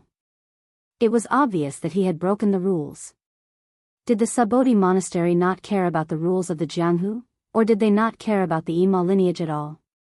For ordinary people in the Jianghu, they only discussed this matter for a few days and then did not pay attention to it.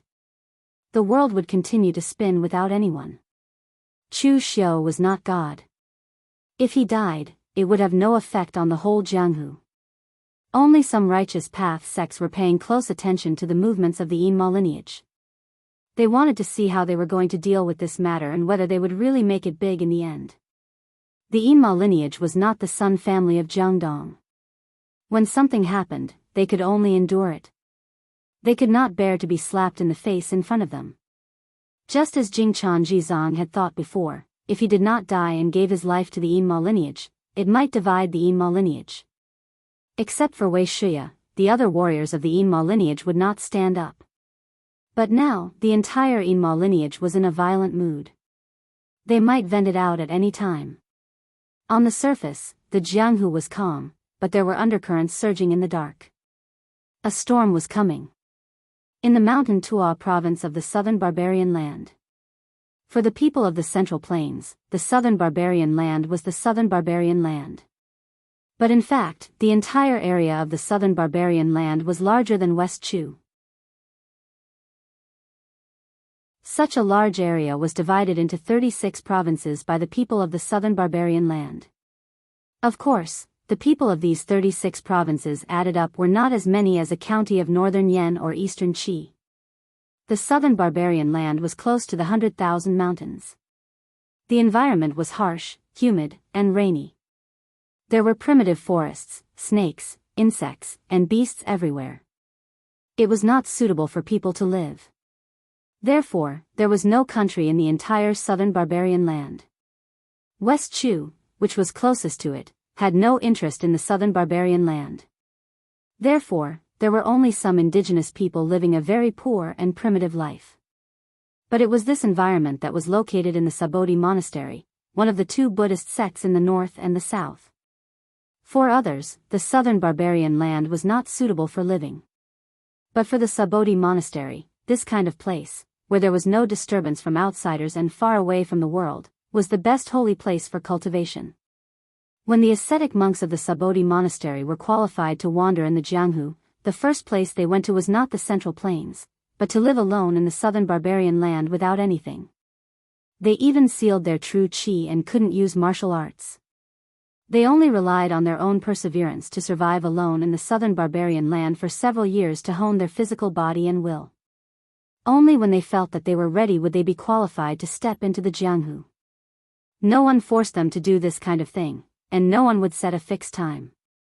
But there was once a monk of the Subodhi Monastery who always felt that there was a loophole in his heart, so he had been practicing hard in the dense forest of the southern barbarian land. In this way, he practiced for more than 200 years. Until his lifespan was about to run out, he finally had an epiphany and stepped into the mysterious realm of heaven and earth. Of course, this kind of thing only existed in legends. No one could tell whether it was true or not.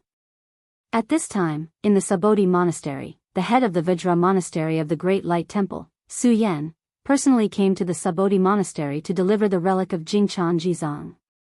It was the 7 treasures glazed cane that had been slashed by Chu Xiu and had lost its spirituality. This was not the first time Su Yan came to the Subodhi Monastery, but every time he came, he felt that this place was a little too deserted. There were only about 100 monks in such a big monastery. Maybe there were more monks practicing hard in the outside world than in the sect. If it was the Great Light Temple, there would have been a big crisis. Su Yan handed the 7 treasures glazed cane to an old monk of the Subodhi Monastery and sighed. "Everyone, my condolences."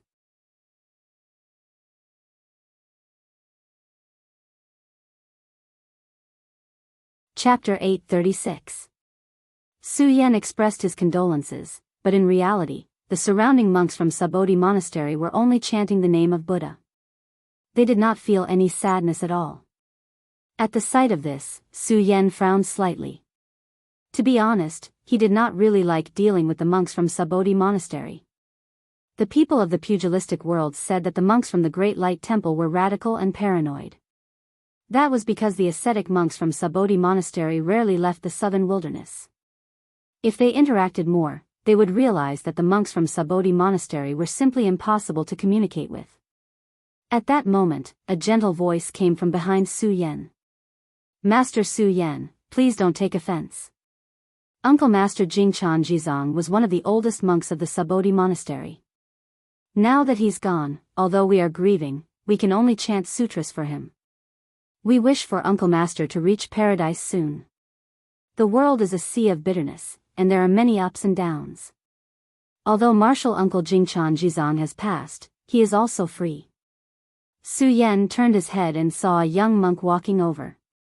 His appearance was unbelievably young, as if he was only in his early 20s. He had red lips, white teeth, and a handsome appearance. He wore a dragon-patterned kasaya, and his entire body seemed to be enveloped in a layer of hazy Buddhist light. Su Yan hurriedly put his palms together and bowed.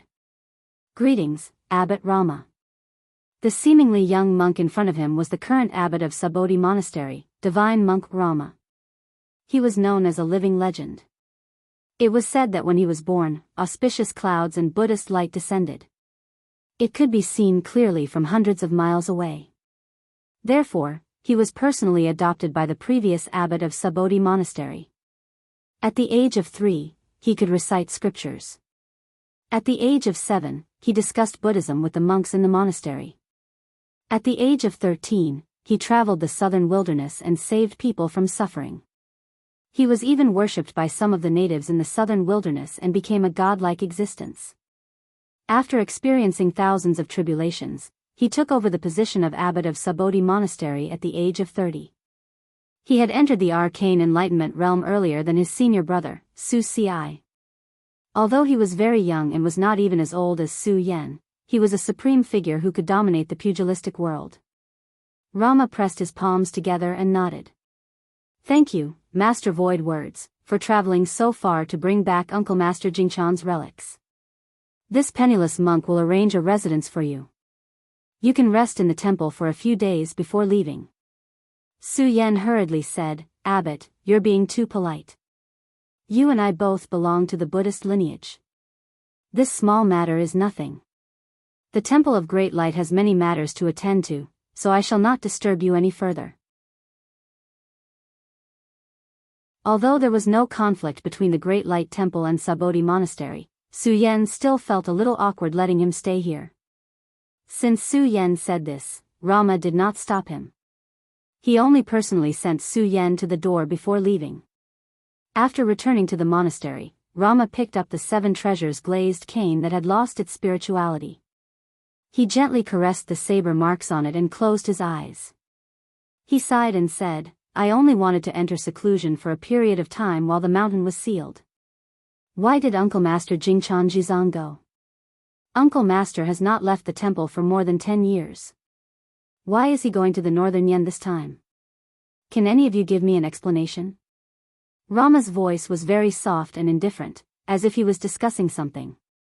However, all the monks present, regardless of whether they were older or younger than Rama, trembled. At that moment, a monk who looked to be in his 40s, but his eyebrows and beard were all white, whispered, "I was the one who harmed Jingchan Jizang. If not for what I said, he would not have wanted to kill Chu Xiu." The monk had an exhausted expression on his face. Although he didn't look too old, his face was full of wrinkles. Although one could vaguely tell that he must have been a handsome young master when he was young, there was only a deathly aura left on his body at this moment. This person was Xiao Mocha from Sabodhi Monastery. He had an extremely rough life. He was also the one who predicted that Chu Xiu would destroy Sabodhi Monastery in the future. What happened to Chu Xiu was too shocking. After he told Jingchan Jizang, he did not tell anyone else. Therefore, he also believed that Jingchan Jizang's death was largely due to him. After Xiao Mocha told him everything, Rama sighed deeply.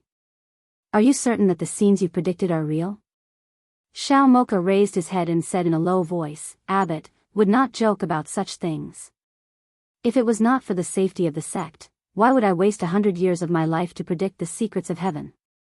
This result is absolutely correct. Even if Su Jing from the Great Light Temple came, he might not be able to predict it more accurately than me." Rama sighed again. He shook his head and said, "Wrong, all of you have misunderstood. You have been involved in karma your entire life. I thought you had already walked out of it, but I did not expect you to still be trapped in it. You thought that you predicted that Chu Xiu destroying Sabodhi Monastery was karmic, but in reality, why can't it be karmic? In the cycle of karma, which is the beginning and which is the end, who can say for sure? Karma and the secrets of heaven are not things that humans can see through, nor can they be changed by humans. You saw the future, and Uncle Jingchan Jizang tried in vain to change it. You thought that you could go against heaven and change fate, but you did not know that you had actually become pawns of the karma of heaven and earth. This is fate, and it is also a calamity. No one can avoid the world of great strife. Even if Sabodhi Monastery has been in the south for a long time, we will definitely be dragged into it." After he finished speaking, Rama turned and left. However, Xiao Mocha, who was behind him, turned pale. He understood, and he understood. Wrong, very wrong. A smile that was uglier than crying appeared on his face. His voice was like a night owl's, hoarse and unpleasant to the ear. You tried in vain to change karma, but you became a pawn in karma. Su Jing, I am not as good as you. As soon as he finished speaking, Xiao Mocha immediately spat out a mouthful of blood. His expression was extremely weary. The other monks wanted to help him up, but Xiao Mocha waved his hand and staggered out. A great mistake had been made, but a mistake was a mistake. It could only be a mistake to the end.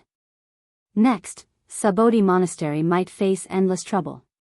At the same time, in the stronghold of the Yinma clan in eastern Qi, several big shots of the Yinma clan had gathered. For the Yinma clan, Chu Xiu's death was not only a loss of an outstanding future disciple, but also a resounding slap in the face. Of course, They needed to discuss whether they should return the slap or endure it. Apart from Wuxia Xianxia and the other two warriors who had entered the 6 illusory realms naturally agreed to take revenge on Sabodhi Monastery. However, the others had different opinions. Someone said in a low voice, "Elder Wei, we also know that Chu Xiu is dead. You are grieving, but you still have to calm down. That is Sabodhi Monastery, one of the 2 Buddhist sects of the north and the south. They have the divine monk Rama, who is ranked 7th on the sovereign ranking. What can we do to take revenge?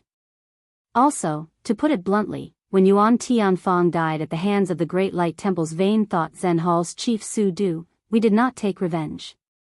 Instead, we endured it.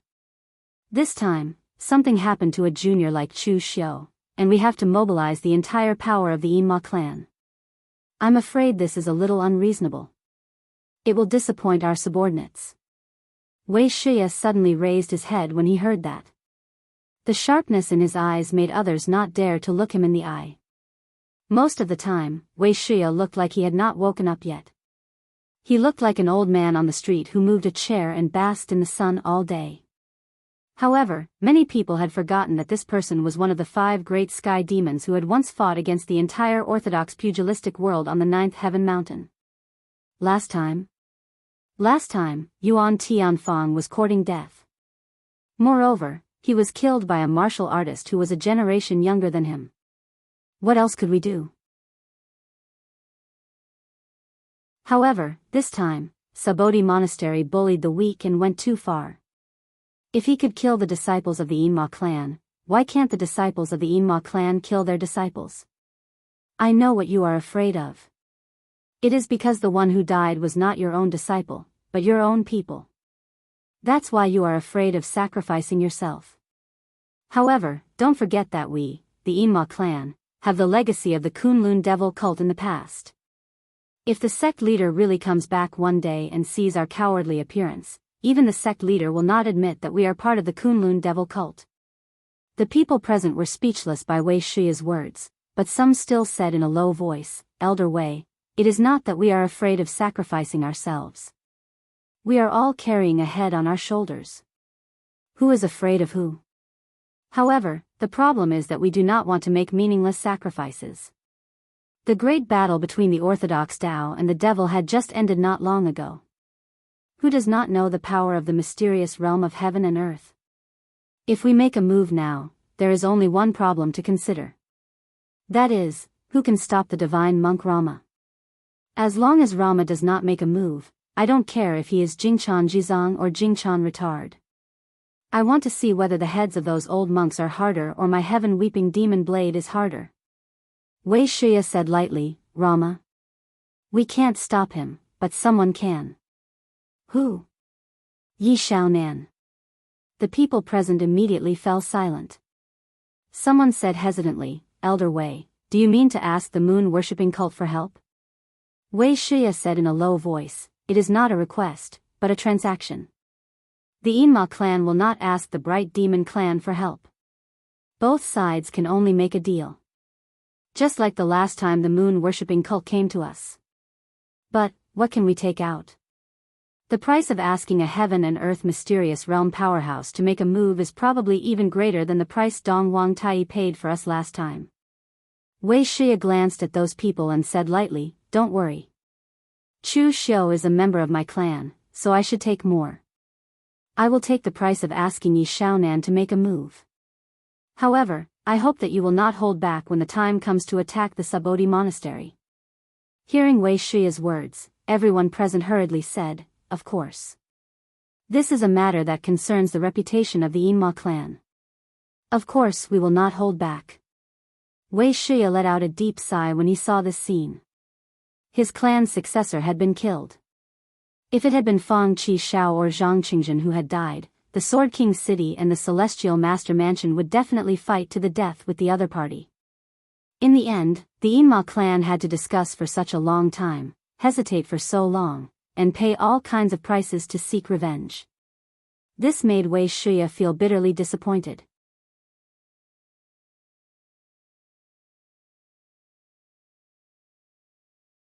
Chapter 837.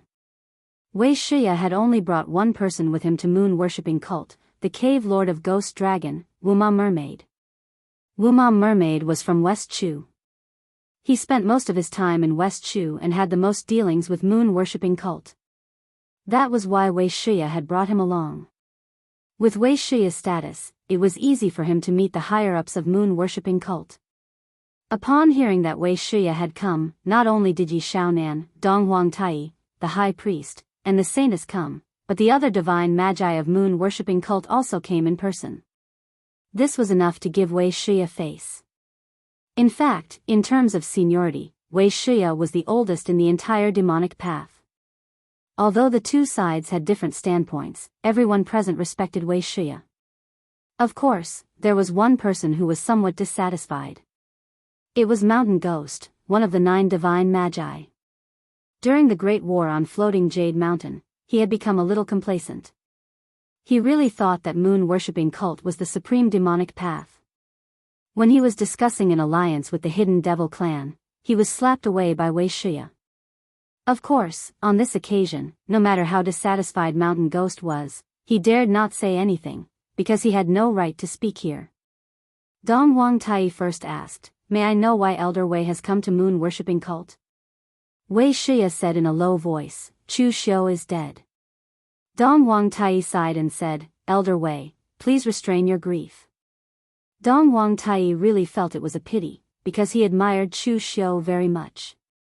He had even thought of poaching Chu Xiu into moon-worshipping cult. He hadn't been present during that battle. If he had been present, he wouldn't have risked his life for Chu Xiu's sake. However, they were both from the demonic path, after all. If it was within his power, he would have helped them. The saintess of moon-worshipping cult also had a strange look on her face. Even now, she could not believe that Chu Xiu was really dead. Within the entire demonic path, the most outstanding junior of the younger generation was naturally Chu Xiu. Her light was completely overshadowed by Chu Xiu. However, she was very curious about Chu Xiu. At the same time, she didn't pay much attention to things like false reputation. Anyway, the previous saintesses of the moon-worshipping church didn't rely on hard work to get to their positions. In the end, such a person died. This made the moon-worshipping sect saintess feel a little strange no matter how she thought about it. Wei Shiya said in a low voice, "I do not need to grieve. My demonic path lineage believes in blood for blood, blood for blood, a tooth for a tooth. This time, I came to ask Cult Master Yi for help. At present, my Inma clan can't deal with divine monk Rama."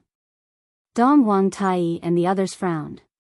Moon-worshipping church had just finished a great battle between the righteous and demonic paths. At this time, they didn't want to take action again. However, before Dong Huangtai and the others could refuse, Wei Shiya took out a booklet and said in a low voice, "This is the handbook of Patriarch Dugu explaining martial arts to the 4 demon lords. As long as Cult Master Yi agrees, this is yours." There weren't many things in the Inma clan, but there were definitely a lot of things left behind by the Kunlun Devil cult. However, this handbook didn't belong to the Inma clan, but to Wei Shiya. In the past, among the 9 heavenly demons of the 9 heavenly mountains, some of them were the true heirs of the Kunlun Devil cult. They had a lot of good things in their hands. After the 5 heavenly demons were destroyed, they specially handed over their things to Wei Shiya before they died. Therefore, Wei Shiya's family background was not ordinary. At this time, before Dong Huangtai said anything, Yi Xiaonan said directly, "I agree." For Yi Xiaonan, he didn't even want to learn Dugu Weiwei's martial arts experience. He just wanted to see how much difference there was between him and Dugu Weiwei. Wei Shiya laughed and threw the booklet to Yi Xiaonan, saying, "Cult Master Yi is straightforward. I'll leave Rama to Cult Master Yi. As long as Cult Master Yi can guarantee that Rama won't take a step out of Subodhi Monastery, leave the rest to my Inma clan." After saying that, Wei Shiya left directly. Yi Xiaonan also took the booklet and left. At this time, the high priest of moon-worshipping church suddenly asked Dong Huangtai, "When Chu Xiu was killed, weren't you there? If you were there, would you help that kid?" Dong Wangtai thought for a moment and said, most likely. That kid is very much in line with my temperament. It's a pity that he stayed in the Yinma clan. Elder Wei is a character. He dares to play so big at such an old age, but the others are just cowards. Aren't you afraid of nurturing a tiger? After all, that kid is a member of the Yinma clan. Although we are all of the Devil Dao, we are not on the same path. Dong Wangtai laughed and said, that kid may be a tiger, but Cult Master is a dragon among men. As long as Cult Master is here, no matter who he is, Cult Master can suppress him. Forget it, it's useless to think about these things now. Whether Chu Xiu dies or not, it's good for our moon-worshipping church. In the previous war between the righteous and the demonic, our moon-worshipping church was the protagonist. Now, it's time for the Yinma clan to make trouble. Dong Wangtai was right. When the Yinma clan made trouble, the power was far beyond the imagination of the people of Jianghu. Half a month later, almost all the experts of the Yinma clan went to the South Barbarian land and began to kill the warriors of Sabodhi Monastery outside, as well as some of the South Barbarian tribes that were close to Sabodhi Monastery. The monks of Sabodhi Monastery did not produce, but they also needed to accept worship. Therefore, in the South Barbarian land, there were many tribes that were willing to devote themselves to Buddhism and worship Sabodhi Monastery. Of course, this was just a nice way of saying it. In fact, these South Barbarian tribes needed the protection of Sabodhi Monastery. At the same time, they provided various resources and other things to Sabodhi Monastery. And this time, in the attack of the Yinma clan, these people also became one of the targets. Since then, many South Barbarian tribes were frightened and immediately smashed the Buddha statues in their houses. As long as someone came to their door, they would directly say that they were irreconcilable with the bald donkeys of Sabodhi Monastery and only hoped that the other party would spare their lives. What the Yinma clan did was to dig up the foundation of Sabodhi Monastery and destroy its reputation. Therefore, Sabodhi Monastery immediately prepared to fight back. But at this time, moon-worshipping church master Yi Shaonan went to Sabodhi Monastery in the south and fought with Rama again. He forced Rama to not come out of Sabodhi Monastery. Both sides seemed to be in trouble. Of course, even so, Sabodhi Monastery was one of the North and South Buddhist sects. Even without Rama, the others were not to be trifled with. Sabodhi Monastery immediately issued an edict and recalled all the sadhus outside. Some of the experts in the sect also took action and began to fight fiercely with the Yinma clan. At this time, both sides had victories and defeats, but in fact, Sabodhi Monastery was at a disadvantage. Because the place where the battle took place was the entire South Barbarian land, the foundation of Sabodhi Monastery was also destroyed. Therefore, no matter how they fought, Sabodhi Monastery was at a disadvantage. Regarding this matter, most of the people in Jianghu had the same view, which was to wait and see. The Yinma clan's future successor had died, and he was an outstanding one at that. They were definitely angry. On the contrary, if the Yinma clan endured it, it was either the other party had a conspiracy or the other party was strong on the outside but weak on the inside. Therefore, no one stopped the Yinma clan from venting their anger. They just wanted to see how strong the Yinma clan was. If things were out of control, then they would join forces to stop it. Otherwise, why would they join forces? So that they wouldn't be splashed with blood. In the end, the result of this matter was also within the expectations of the people in Jianghu. The battle situation was indeed controlled within a certain range. After half a month, both sides had stopped fighting. Sabodhi Monastery suffered a lot of losses, and the Yinma clan also suffered some casualties. If they continued to fight, they would probably fight to the death, so both sides had to withdraw. Of course, the most important reason was that the manual that Wei Shiya gave Yi Shaonan was only enough for Yi Shaonan to persevere for such a long time. Without Yi Shaonan's obstruction, the Yinma clan did not dare to be so arrogant in the South Barbarian land. After a few months, the Jianghu was completely peaceful. After the storm, it was quiet and peaceful again. As for Chu Xiu, except for those who were deeply involved with him, who would remember him? This Jianghu would change once it was gone. If he died, then he could only become a passerby. Eastern Qi, Changlin County, Ji State Prefecture, Anping Street. This street was the largest and most prosperous street in the Ji State Prefecture. Warriors who came and went from the Ji State Prefecture also appeared here most often to sell or buy some weapons, pills, or some rare treasures and so on. Previously, because Prince Anil Jiang Wenyuan was still alive, and because of the reputation of Prince Anil Mansion for being courteous to the wise, there were many warriors who came and went from the Ji State Prefecture. But with the collapse of Prince Anil Mansion a few years ago, this Ji State Prefecture was no longer as prosperous as before. The number of warriors who came and went directly decreased by more than half. At this time, in a shop called Treasure Pavilion on Anping Street, a short and fat old shopkeeper was leisurely basking in the sun at the door. His treasure pavilion was the property of the Ji State Prefecture's 5 yuan gang. Usually, there were many customers coming and going. But now it was noon, and there were still not many people. As the shopkeeper, he could only sit at the door and bask in the sun. At this time, a skinny, wretched-looking middle-aged man came out of nowhere. He came to the shopkeeper's side and said, "Shopkeeper's son, don't sleep. I've brought you something good." Shopkeeper's son slowly opened his eyes and said with disdain, "So it's you, Li Bu-san. Do you have nothing better to do? Running over to tease me? With your conduct, what good things could you possibly have on you?"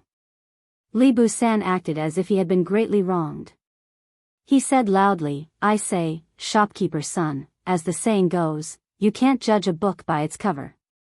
How do you know that I, Li Bu-san, will not be rich one day? Let me tell you, I once accompanied an important figure of the Jianghu to roam the Ji State Prefecture. He gave me an ingot of purple gold.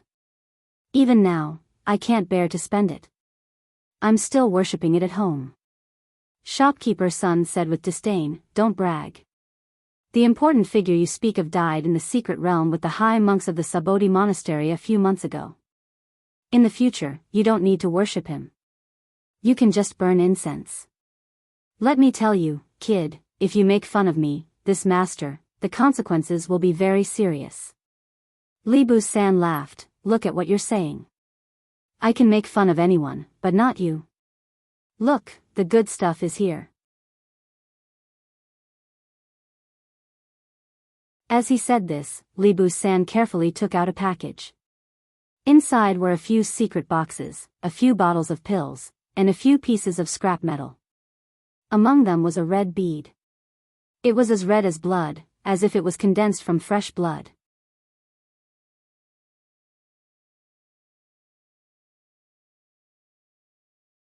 Chapter 838.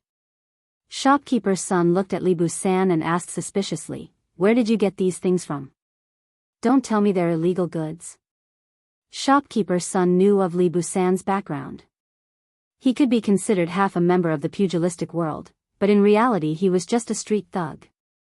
He was neither skilled in literature nor martial arts, but because he was clever, he often hung around in the Ji prefecture. But these things were clearly not something he would take out. Illegal goods meant dirty goods. They were items with shady origins. Normally, it would be troublesome to collect these items because no one knew if the owner of these items would come knocking on their door. Li Bu-san hurriedly said, "Shopkeeper's son, don't speak nonsense. If they were really illegal goods, would I be able to take them out so openly? These were given to me by a loose practitioner from Northern Yen. He is a Northern Yen escort. Because he offended an enemy, he brought his entire fortune to Eastern Qi a month ago, preparing to retire from the pugilistic world. He wanted to exchange these items for gold and silver. Seeing that I am trustworthy, he handed them over to me. These are all items with righteous origins. Don't try to taint someone's innocence." Shopkeeper's son sneered, "You can be considered trustworthy?" Li Bu-san proudly said, "I, Li Bu-san, am still a person of the pugilistic world. I know what morality is. I have already decided to retire from the pugilistic world. These things are the foundation of my future life. How could I possibly blackmail someone? According to the rules of the pugilistic world, I will take a 30% cut. Shopkeeper's son, I am an understanding person. Give me a reasonable price, don't purposely lower the price. Shopkeeper's son coldly laughed. As he flipped through the items, he said, don't worry. In this line of work, I am more trustworthy than you. But there aren't any good goods here. 5 low-grade secret boxes. Although they were all unopened, there wasn't even a sex insignia on them. The materials used were even more ordinary. They weren't anything valuable. 20 taels of silver for one. And these pills. 3 bottles of Second Revolution Qi nourishing pills. Their quality was average. 100 taels of silver. What was this? 5 bottles of Third Revolution blood recovery pills? This is what the big shot you worshipped in Northern Yen. If you say it's a Second Revolution pill, its effect is better than a Second Revolution pill. If you say it's a Third Revolution pill, it hasn't reached the Third Revolution, but its price is the same as a Second Revolution pill. It's simply disrupting the market. It was said that even the blood recovery pills were hard to sell in Northern Yen. In Eastern Qi, these pills could only be sold at the price of a Second Revolution pill, 80 taels of silver per bottle. And what is this? Shopkeeper's son looked suspiciously at the blood bead and even used the colored glass mirror to examine it. However, he was unable to understand what it was. Standing at the side, Li Bu-san said, this is a good item. That cultivator said that he accidentally picked it up several months ago when he was on an escort errand in the extreme north. Originally, he thought that it was just an ordinary gemstone. However, he discovered that it is indestructible. It is definitely a treasure. No matter what, it should be worth several thousand taels of silver, right? Shopkeeper's son disdainfully said, a few thousand taels? What are you thinking? If you don't recognize it, just treat it as trash. 50 taels of silver at most.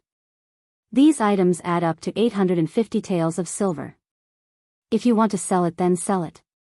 If you don't, then forget it. Li Bu-san rubbed his hands together and said, Shopkeeper's son, we are all acquaintances. Can you raise the price a little more? No matter what, he came to Eastern Qi to settle down.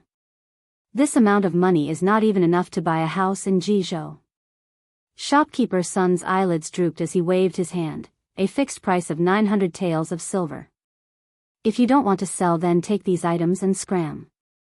Now that business is not doing well, this master does not have the mood to argue with you. Li Bu-san directly clapped his hands, deal. Shopkeeper's son took the money and threw it to Li Bu-san. He slowly placed the items on the counter. He did not know what the blood bead was, but it did not give off any special aura. He did not pay it any mind and casually placed it on the counter before going to eat lunch. At midnight, within the seemingly ordinary blood bead, there was a faint blood-red glow that resonated with the moonlight outside the window. Inside the blood bead, Lu Jianghu looked at Chu Xiu, who was also left with only a soul. He mumbled, what did this senior say? You didn't listen to me when I told you to calm down. A little impatience will spoil great plans. Now look, you've become like this. The blood soul bead has fallen into the hands of an idiot who doesn't know what's good for him. When will this senior be able to see the light of day again? In a few more months without seeing blood, the blood soul bead will be completely sealed. When that time comes, you can accompany this senior to sleep. This blood-red bead was the blood soul bead that sealed Lu Jianghu. It was also the only place where Chu Xiu could preserve a sliver of life after risking his life. Back when he perished together with Jingchan Jizang, Chu Xiu's body had completely collapsed. However, he had after all cultivated the indestructible fiend pill. Relying on the indestructible fiend pill's power, he preserved his last trace of origin energy and protected his soul as he escaped into the blood soul bead.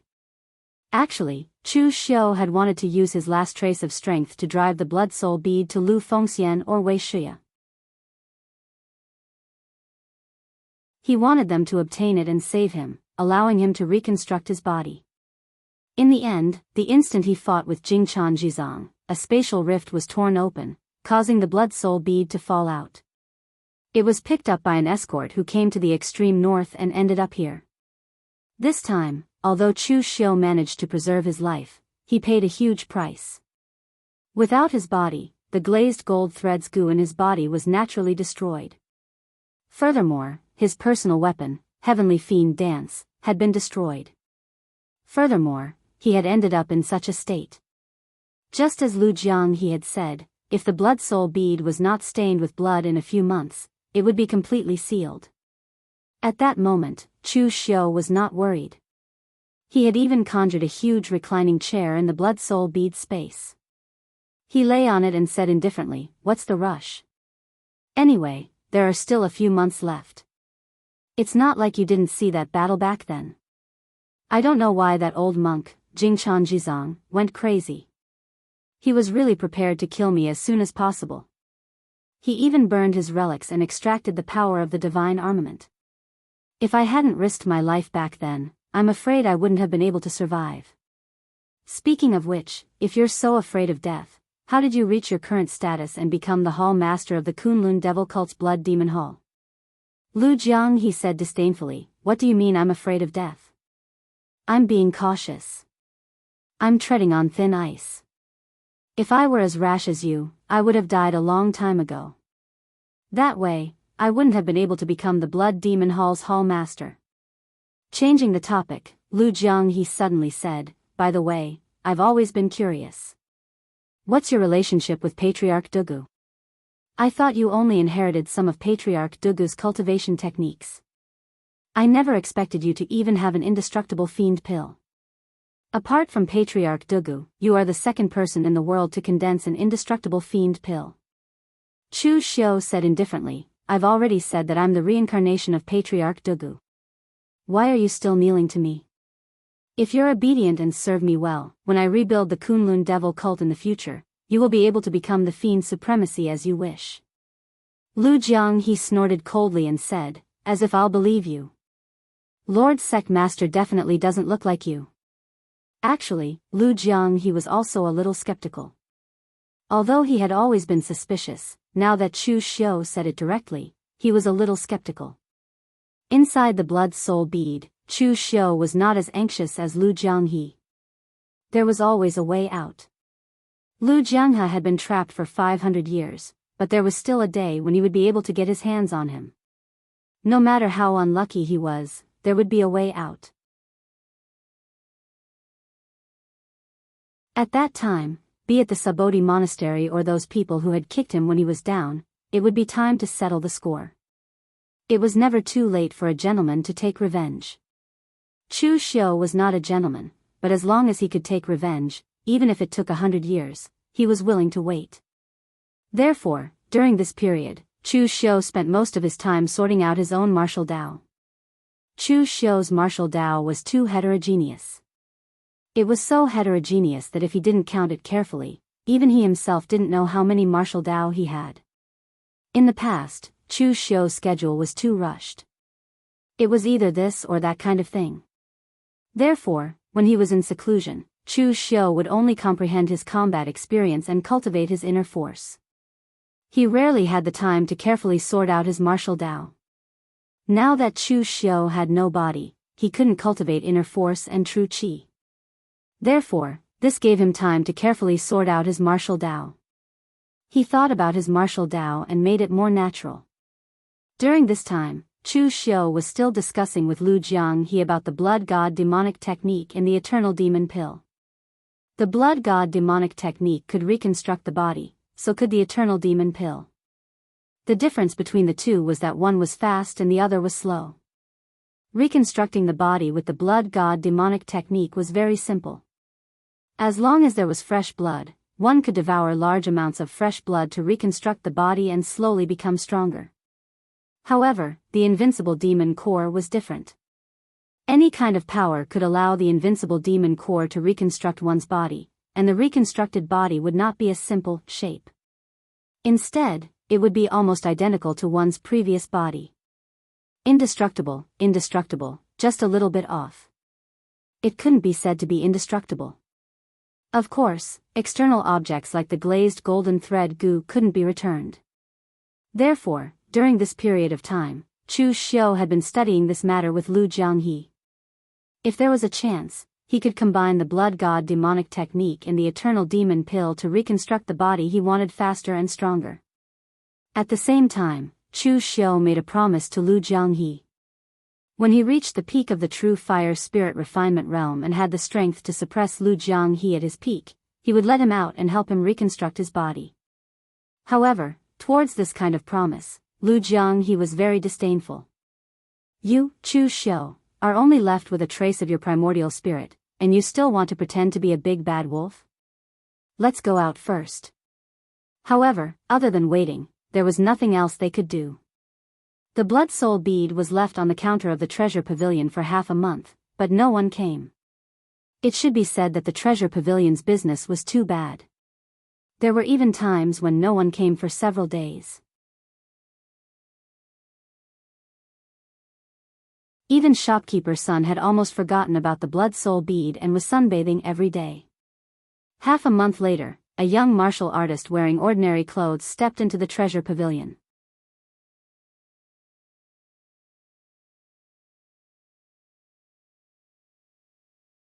Chapter 839. Seeing this person, shopkeeper's son did not rush to greet him. Instead, he called out from behind the counter, "So it's young Master Yi Xiao. Are you here to buy healing medicine again? It's not that I want to criticize you, but the Yi family finally managed to get some monthly allowance. Why don't you use it to buy some cultivation pills? Within the younger generation of the Yi family, your talent isn't the worst. But you're still only at the blood condensation realm. Why pay such a large price for your incurable father?" Yi Xiao bitterly smiled, "But he is still my father. As his son, I can't just watch him die like this." Hearing this, shopkeeper's son couldn't help but shake his head, thinking that this child was hopeless. The other party was a branch family disciple of the Ji States Yi family. But his life within the family wasn't very good. Originally, a branch family disciple was also surnamed Yi. Every month, they would give the family some offerings. Supporting himself was not a problem. But because his father was heavily injured during a family mission, both his legs were crippled and he suffered internal injuries. Thus, he became a cripple. He completely relied on Yi Xiao to support him. The monthly offerings from the family were not even enough to buy medicine. To drag down one's own cultivation because of a cripple, from shopkeeper's son's point of view, was not worth it. But since they weren't related, shopkeeper's son didn't say much. He only lightly shook his head. "All right, consider yourself lucky. I recently received a batch of good goods. Blood returning pills from the northern Yen Jianghu Hall. I'll sell them to you for 100 bottles. Although they are second revolution pills, their medicinal effects are close to the third revolution." Yi Xiao hesitated for a moment, but still took out the money. "Then I'll have to trouble shopkeeper's son to give me 3 bottles. As he took out the money, Yi Xiao accidentally knocked over a blood-red bead. Picking it up, he curiously asked, "What is this?" Shopkeeper's son glanced at the blood spirit bead and said without a care, "Just a small toy I received. It doesn't have much use. If you want it, I'll give it to you. It's quite nice to embed on a weapon." If Yi Xiao hadn't mentioned it, he would have forgotten about it. Afterwards, shopkeeper's son also looked through the records, but did not find anything similar. He thought that it was some sort of natural or accidental stone. When some mystic realms collapsed, there would be spatial fluctuations, or the various forces produced by experts fighting. It was very easy to transform some ordinary stones and metals into strange things, which were useless and worthless. Not long ago in the northern Yan's extreme north, a secret territory had collapsed. Shopkeeper's son had assumed that this thing was formed because of the collapse of that secret territory. Moreover, this thing was not as shiny as a gemstone. Even if he sold it to those rich merchants, they would not buy it. It was just a piece of trash. Yi Xiao received the pill and placed the blood soul bead into his robes. "Then I'll have to thank shopkeeper Sunday." Yi Xiao took the pills and returned to the Yi clan. He took a deep breath. To be honest, he didn't like this place. Although this was the family that gave birth to him and raised him, Yi Xiao always felt a sense of oppression here, so much so that he couldn't breathe. After he walked into the Yi clan, Yi Xiao carefully walked by the side as if he was afraid of something. Right at this moment, a teasing voice sounded out abruptly. Oh, isn't this cousin brother Yi Xiao? What? You went to buy medicine for that crippled father of yours again? A young master in embroidered robes walked over with a few Yi clan disciples. His strength couldn't be considered to be strong, yet he was stronger than Yi Xiao, as he'd already attained the congenital realm. This person was called Yi Ting, the second young master of the Yi clan's direct descendant. Compared to Yi Xiao, who was a branch descendant, even though both of them were surnamed Yi, their statuses were like the difference between the heavens and the earth. At this moment, when he heard Yi Ting say his father was crippled, Yi Xiao couldn't help but grit his teeth and clench his fists tightly, yet he didn't dare make a move, nor did he dare reply. Because countless experiences in the past told him that not to mention being unable to defeat Yi Ting, even if he were to reply, the consequences would be even more severe. But even if he didn't speak, Yi Ting didn't let him off. As he looked at Yi Xiao's clenched fists, Yi Ting sneered with disdain. What? You still want to hit me? Come on, go ahead and hit me. After walking over to stand before Yi Xiao, Yi Ting slapped Yi Xiao's face in an insulting manner, and his expression was arrogant to the limit, causing the people behind him to start ridiculing loudly as well. The flames of rage in Yi Xiao's eyes blazed. But he just raised his fist when Yi Ting kicked him flying, and then Yi Ting stepped on Yi Xiao's hand. Amidst Yi Xiao's cries of pain, Yi Ting withdrew the medicinal pill in Yi Xiao's pocket and sized it up before saying with disdain, "Blood recovery pill? The clan didn't give you allowance for you to raise a cripple, you're truly a disgrace to my Yi clan." As he spoke, Yi Ting directly tossed the medicinal pill to the side, causing the porcelain bottle to shatter and the medicinal pill to scatter all over the ground. When he saw this scene, Yi Xiao immediately stood up and carefully picked up those medicinal pills. Yi Ting didn't stop him this time, and he just roared with laughter with the others. "Look, doesn't he look like a dog?" The others immediately chimed in. "Yes, second young master says he looks like a dog. He's surely a dog, and he can't become a pig even if he wants to." Yi Xiao trembled as he picked up the blood recovery pill, and under the ridicule of the others, he returned to his own small courtyard dejectedly. His father was already haggard in appearance, and his internal injuries had already relapsed, causing him to be unconscious for most of the day. After he helped his father consume the blood recovery pill, Yi Xiao returned to his own room and removed his clothes that were covered in dirt from being kicked earlier, and a wave of piercing pain came from his hand. His entire right hand was already dripping with blood from being stepped on by Yi Ting earlier. Meanwhile, a ding sounded out, and when Yi Xiao lowered his head to look, the blood-colored pearl he got from manager's son had fallen onto the ground. Yi Xiao instinctively picked it up and placed it on the table.